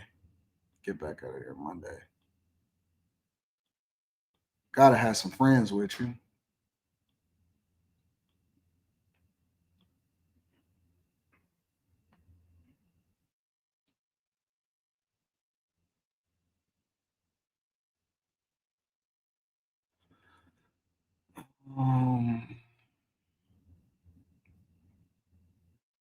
Nonstop, 709. It's only 2-hour flight. Yeah, we might be able to make that happen. I don't know. We're gonna see. We're gonna see what's happening. Anyways, what else are we talking about, y'all? What else we talking about? What else y'all want to talk about? I got enough time for Anthony Davis just got hurt.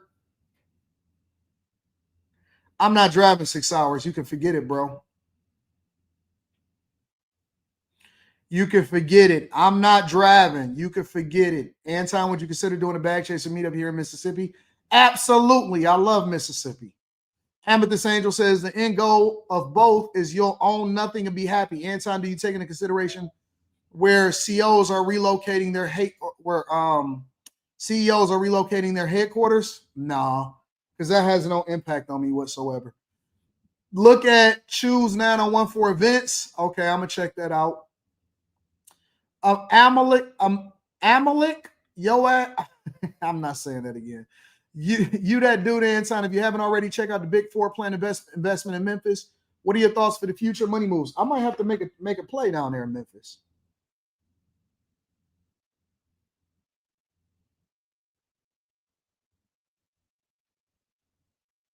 All right, that's a bet. I see you. What up, though? Honestly, I'm looking at, I might invest in Memphis. I don't know what the real estate is down in Memphis. What's the real estate in Memphis like, y'all? Can I do one more side quest? And then we're going to get to something else?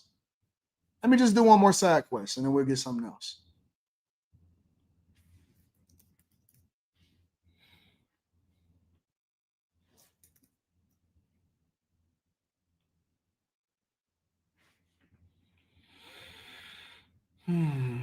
I don't know where the good areas are.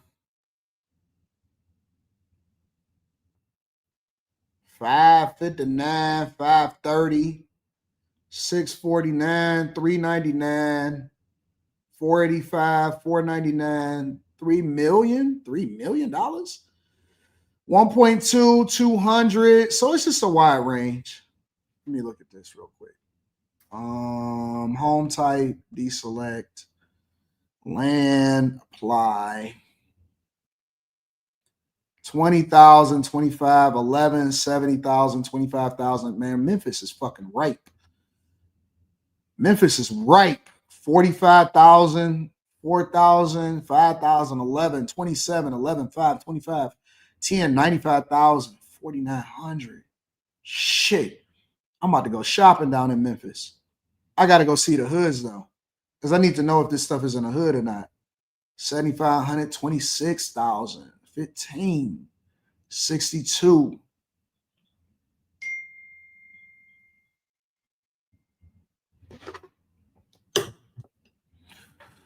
Huh. You know what the funny part about this whole situation, though, is? Me looking at this and doing these side quests. You know what the funny part about this situation is? Let me give you my thoughts on this. The hood is bad there, AD, says Jay Graham. Damn, that's cheap.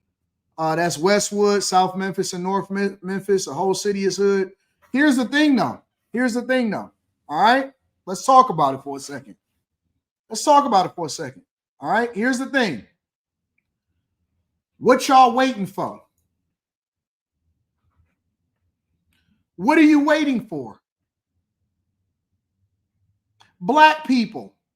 I'm going to talk to black people. Usually I talk to everybody, but I'm going to talk to black people right now. Let me give myself a thing at the bottom. I'm going to put a title on this shit.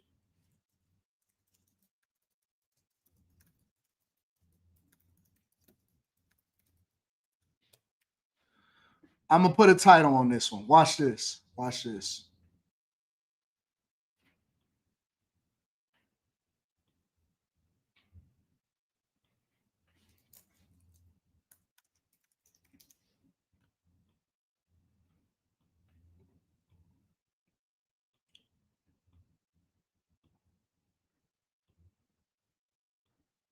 I got you. 1 second. All right, we in there. We in there like swimwear. Black people, what are you waiting for?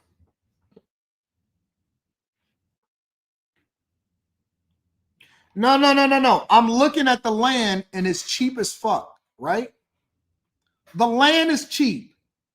Are you waiting for somebody to come in and fix it up for you? Or are you going to do it yourself and take control of your communities? Because, see, what I hear people say on a regular basis is, oh my God, they gentrifying. Oh my God, we don't own nothing. Oh my God, wait a minute. They coming in and buying everything up and moving us out. What the fuck you waiting for? Y'all sat here and told me that the cost is too high for housing and homes. Why aren't you buying the land and figuring out how to do it and build your communities up yourself? Who you waiting for? Because see, now this is how I remove all of the excuses because I don't want to hear it. Everybody keep this only hood because you made it that way. This is your land. This is your communities. They're selling it for cheap. They're giving it away. And you gonna sit here and complain, and then somebody like me and all of my corporate friends, we gonna get together and we gonna buy that shit up. We gonna turn it into something else, and then you gonna be acting like you missed out on something.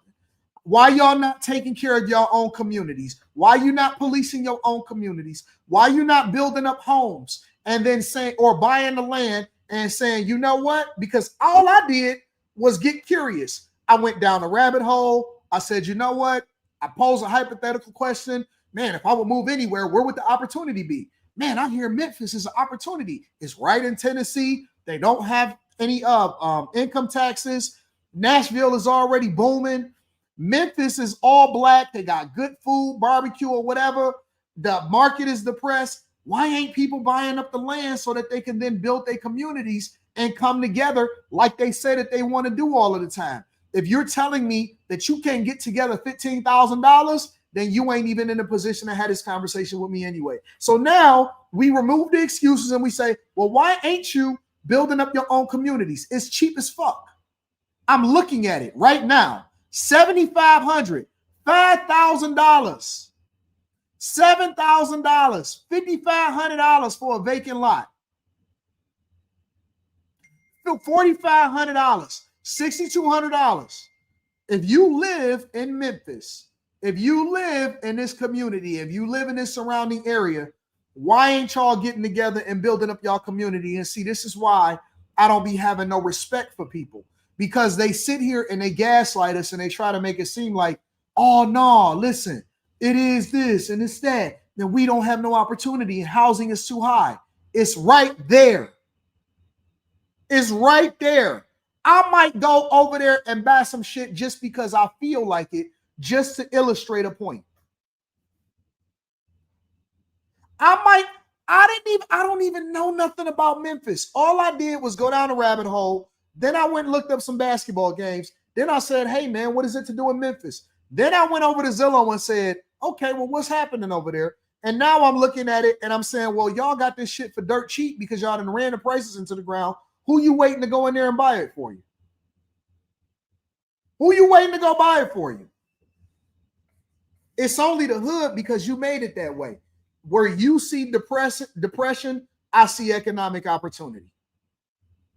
You see depression, but no, you're going to wait till somebody go in there and make it expensive. Because the one thing I know about black people is that they don't want it unless somebody else told them that it was expensive.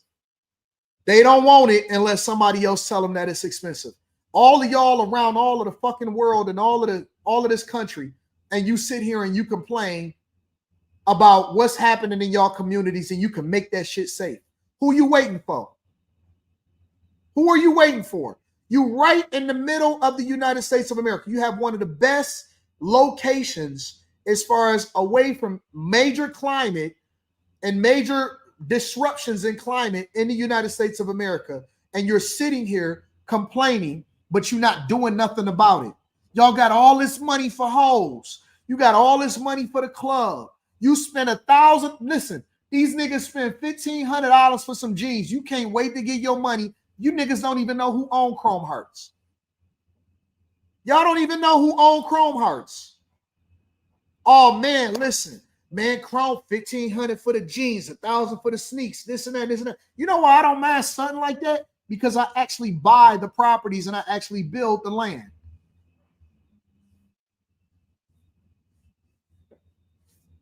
Doing all of this shit, it's dirt right up under you. They don't make no more of this. They don't make no more land. It's right there under your feet in your community. Memphis is a predominantly black city. Memphis is a predominantly black city. If you live in Memphis, but you sitting out here talking about the affordability crisis, who you waiting to do it for you? If black people got so much economic power to see y'all sit there and talk about boycotting Target, but where you putting your dollars at? You always want to buy some shit. You got to buy makeup. You got to buy eyelashes. You got to buy all of this shit. You won't buy nothing that's going to actually benefit your kids. Somebody said, well, to add context, you have to make sure that the lots is buildable. Nigga, you can go online and figure that out.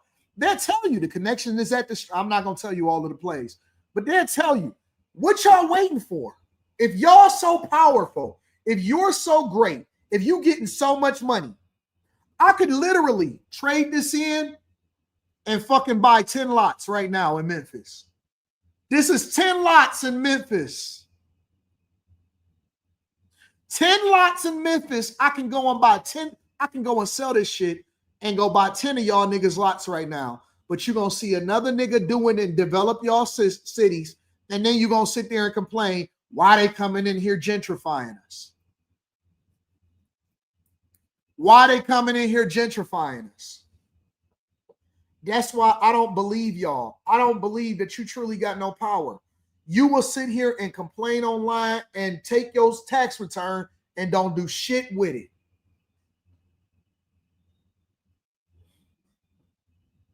Don't do nothing with it. Complain, whine, blame the white man, won't fix up your schools, won't become a part of the tax base, and won't fix up your communities. Ain't nobody got no initiative. Ain't nobody got no interest. Ain't nobody doing nothing. Everybody just talking.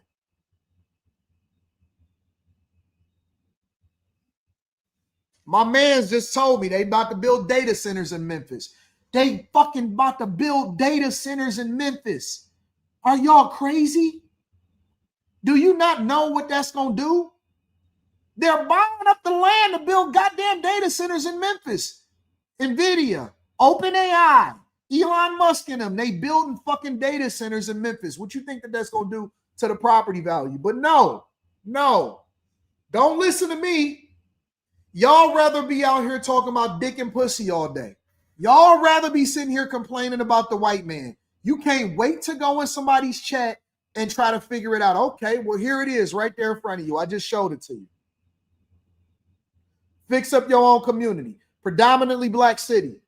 Fix up your own community. Don't go on vacation. Don't go and trick off on a hoe. Save your roof Chris money. Go and build up your own land. Go and build up your own community. Buy that shit. Figure it out. It may be a long-term play. You may not be able to build a house because you don't have the capital to do it right away. But you can parse that shit out. You just do it brick by brick. You go get you a second job. Listen, you don't want to know the real way to do it. I'm going to tell you the real way to do it. I'm going to just have a real talk with you right now.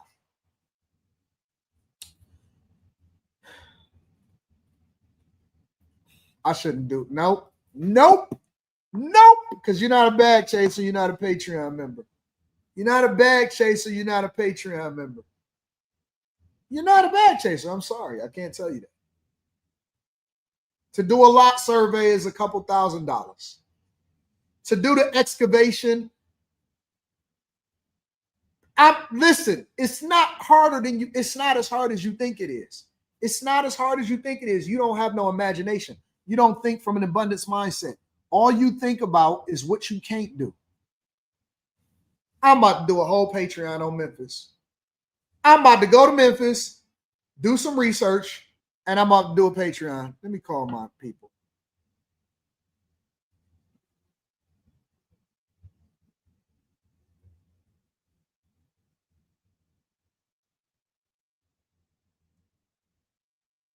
Call my people. Fuck what y'all talking about. You need a nigga like me to do it. All of these YouTubers, all these rappers, all of these content creators, they ain't doing shit. I'm gonna have to take the initiative and do it myself. Because y'all I don't like talking a lot. I just like doing stuff. Fuck what you talking about. I'm about to get this money. Niggas is just bullshitting. Talking all that talk and ain't doing nothing.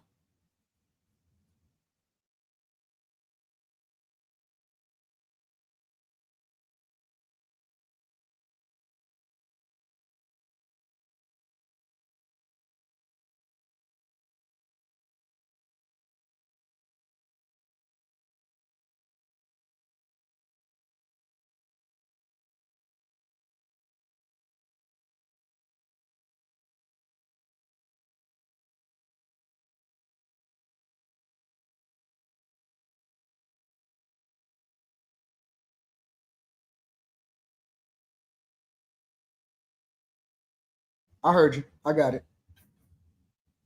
All right, thanks. Bye. I'm about to go to Memphis and show you niggas. Everybody talking that big money shit. We gonna show you. I don't want to hear none of these people talking about all of this money that they getting and all of that. Show me, nigga. Show me. I'm about to go down to Memphis. Watch this. I'm about to buy some shit in Memphis and I'm gonna develop it for you. And I'm gonna take y'all on the journey and I'm gonna give you the numbers in the Patreon and I'm gonna show y'all what's really happening. Watch this shit. Watch. I'm about to go to Memphis and do it. Because everybody talking. Everybody talking about, I don't like to talk. I actually show the receipts. I'm going to show the receipts and I'm going to show y'all how to really do this shit. Watch. Watch. I'm not playing no games. I'm not waiting on you niggas. I don't need no permission from nobody. I'm going to do what I want to do when I want to do it.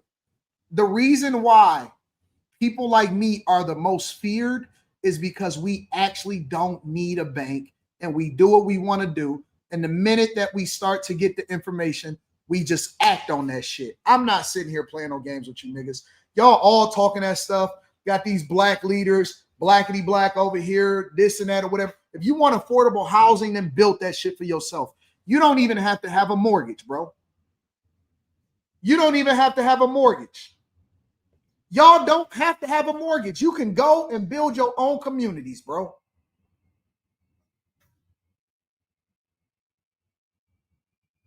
So tired of people acting like they doing something. You moving and shaking. I'm going to do this, I'm going to do that. Niggas getting all of this money. Talking about, oh, we got the biggest buying power, and you don't own shit. Don't own nothing, bro. Everybody complaining. Y'all niggas just want to live around white people. That's all that is. Y'all just want to live around white people. You don't even believe in yourself. The reason why y'all on the Democrat, y'all niggas talk about making rent more affordable. Nigga, go own your shit.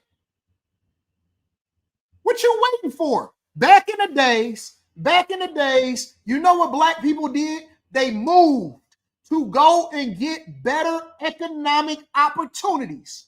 Why do you think I'm in Detroit? Because my grandparents was down in Dawson, Georgia. They were building the plants in the auto industry, and they moved for better economic opportunity.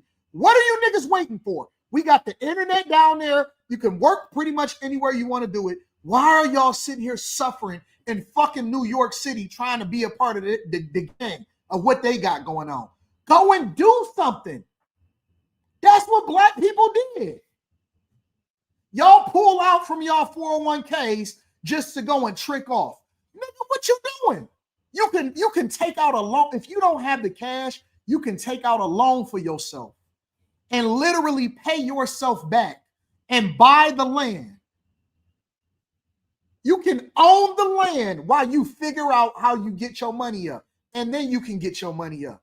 You can literally go and buy, you can borrow from your fucking self. Go get $10,000, nigga, and go and do your research and go and buy some goddamn land. That's what we used to do. We used to migrate all over this goddamn country. You telling me that the slaves can get free and then they can go and get some land or go and find a motherfucking job, but you can't go and lower your lifestyle so that you can change the perspective of what your kids is going to be able to raise themselves in? You can lower your lifestyle by making the adjustment. Y'all go on finances. You'll find some money to go and finance a car in a minute. Go and get a Hellcat in a minute. Niggas is paying $1,300, $1,500 a month for a Hellcat, but you can't go and buy a piece of land for $5,000. I'm tired of niggas making excuses. I don't want to hear that shit no more. I'm tired of people making excuses because I don't want to hear it. You find money for the stuff that's important to you.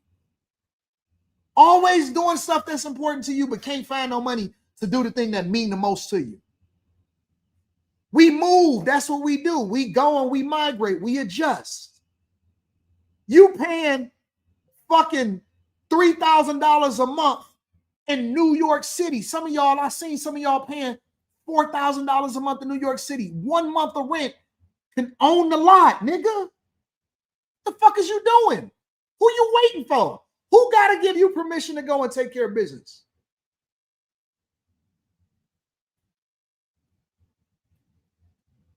Somebody got to take the initiative.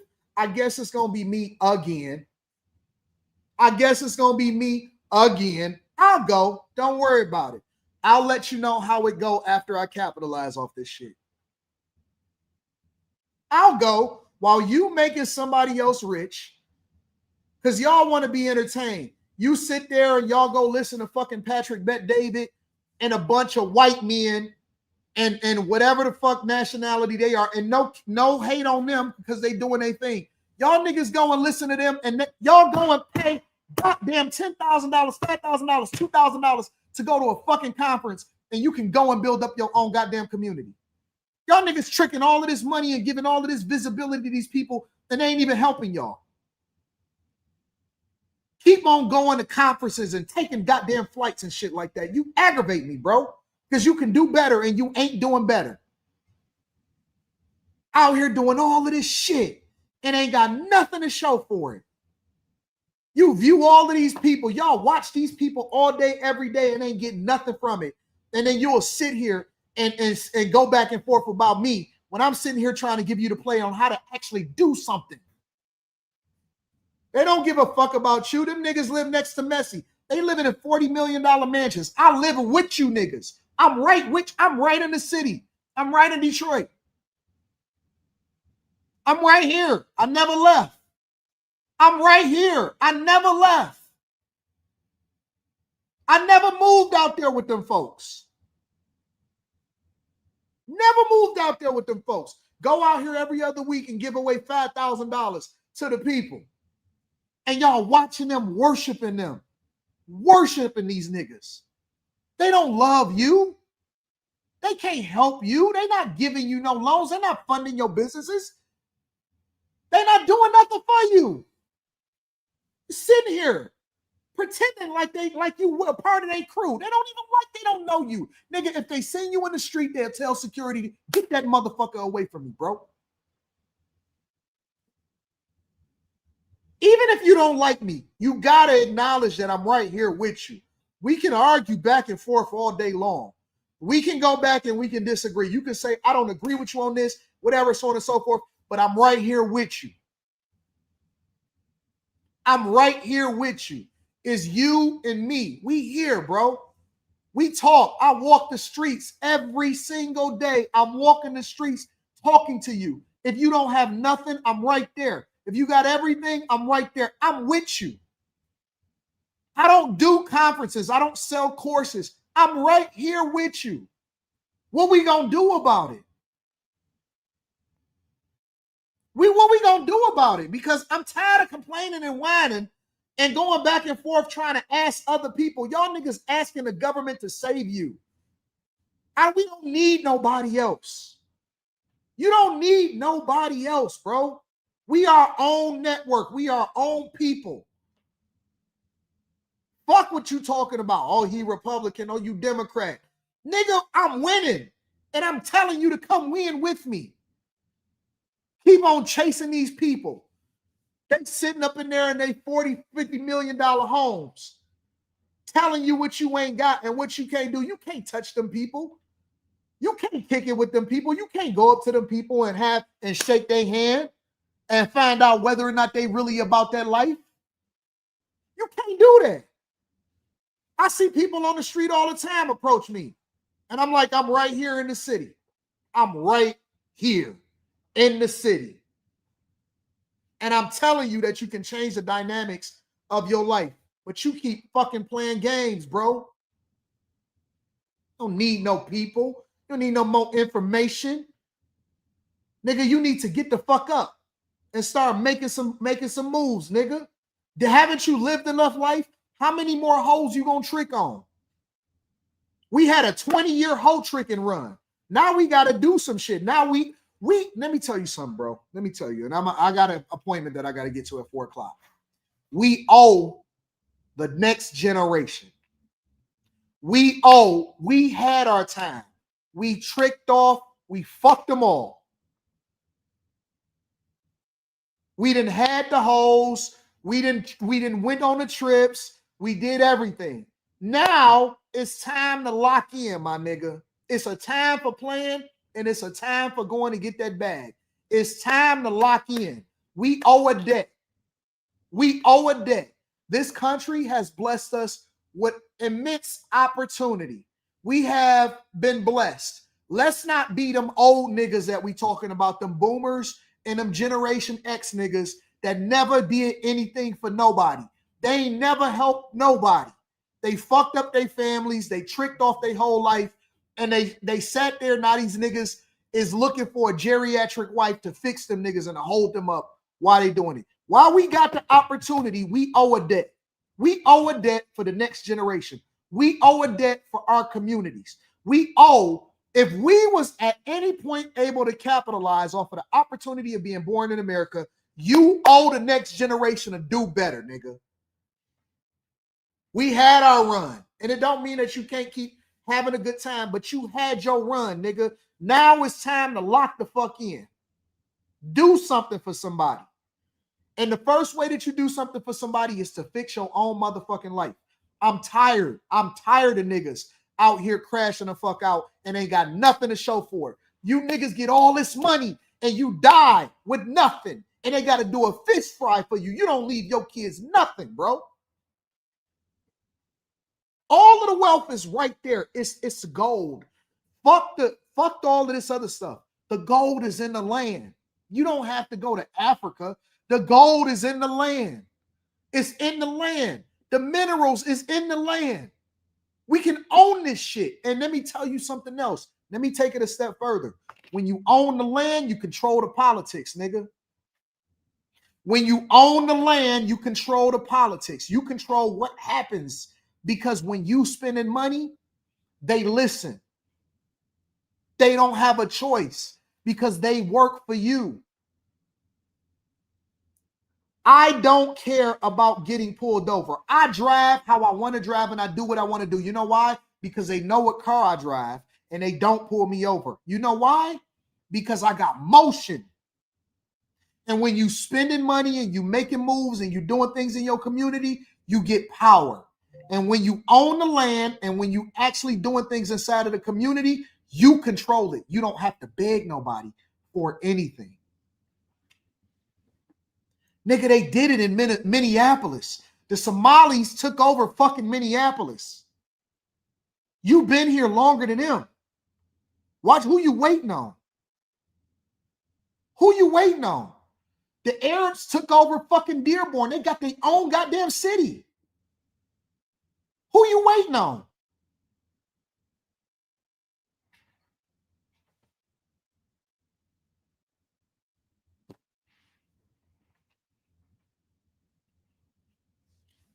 I'm not waiting on you niggas to continue to do it. Catch up, nigga. Catch up. It's 2025. Still talking this kumbaya slave shit. Still talking this racist shit. Nigga, get your money up and let's get this money. Get your money up and let's build these communities. Get your money up. Ain't nobody sitting here waiting on you. We owe a debt. It's time to pay that bitch. We cashing in. Get your life together. Nigga, the next 10 to 20 years is all about everybody else. We did what we wanted to do. We tricked off. We had fun. We fucked the hoes. We went on vacation. We spent money in everybody else's country. We left a lot of money overseas. A lot of you niggas is passport bros giving money to hoes that don't give a fuck about you. Come spend some money in your own community, nigga, and stop acting like you better than everybody else. I'll be there. Where you gonna be at? I'm gonna be there. Where you gonna be at? All of these niggas is so real. So that's all right. I'm gonna buy your hood up, nigga. I'm gonna own every fucking block. I'm coming to a hood near you. I'm buying your hood, nigga. Fuck you. You won't do it. I'll take over that bitch and I'll put in there who I want to put in there. Now, don't sit here and complain when I move some white people in there that's gonna pay me my rent, nigga. Don't complain when I move some white people in there and they pay me my rent. I don't want to hear it. I don't want to hear it. I'm tired. Don't complain. Got me riled up. I'm amped. Got me riled up.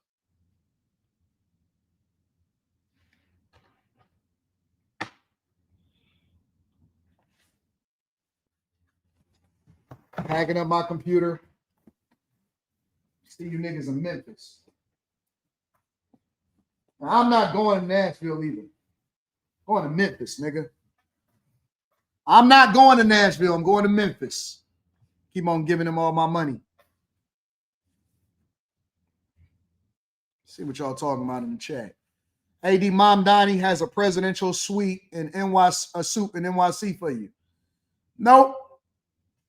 Live Seeker says, let's say I have the money to buy the land cash. What loan? You don't need no loan. We'll talk about it next stream. We're going to be right back here tomorrow morning. What loan can I get to build the house on there? I live in Orlando, by the way, just trying to capitalize. We'll talk about it. 392Q says, can you look up lots in St. Louis? We'll get there. We'll get there. I got an appointment I got to get to. Vito Royale says, huge motivation, broski. Changing narrative says, what up, though, AD? Did you hear about the 22-year-old that got elected mayor in Atlanta?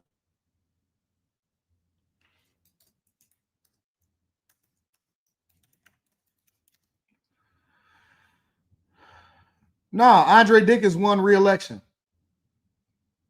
Ain't no 22-year-old get elected. Same person.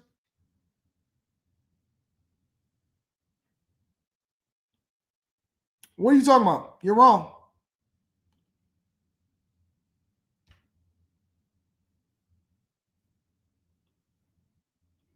Nope, never heard of it.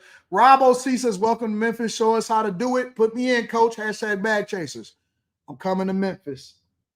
Coming to Memphis. Miss Freckle says, this is the main reason why I listen to your content. Bag chaser for life. Make sure y'all tap into the Patreon. Link is in the description, man.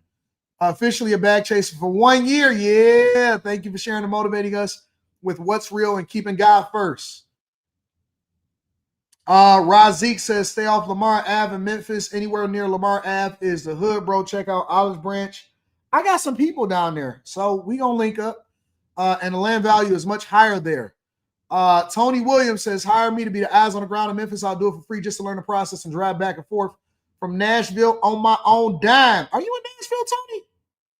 Demetrius Shaw says, Charlotte, North Carolina is getting expensive. Do you think it's still worth it to buy and build homes here?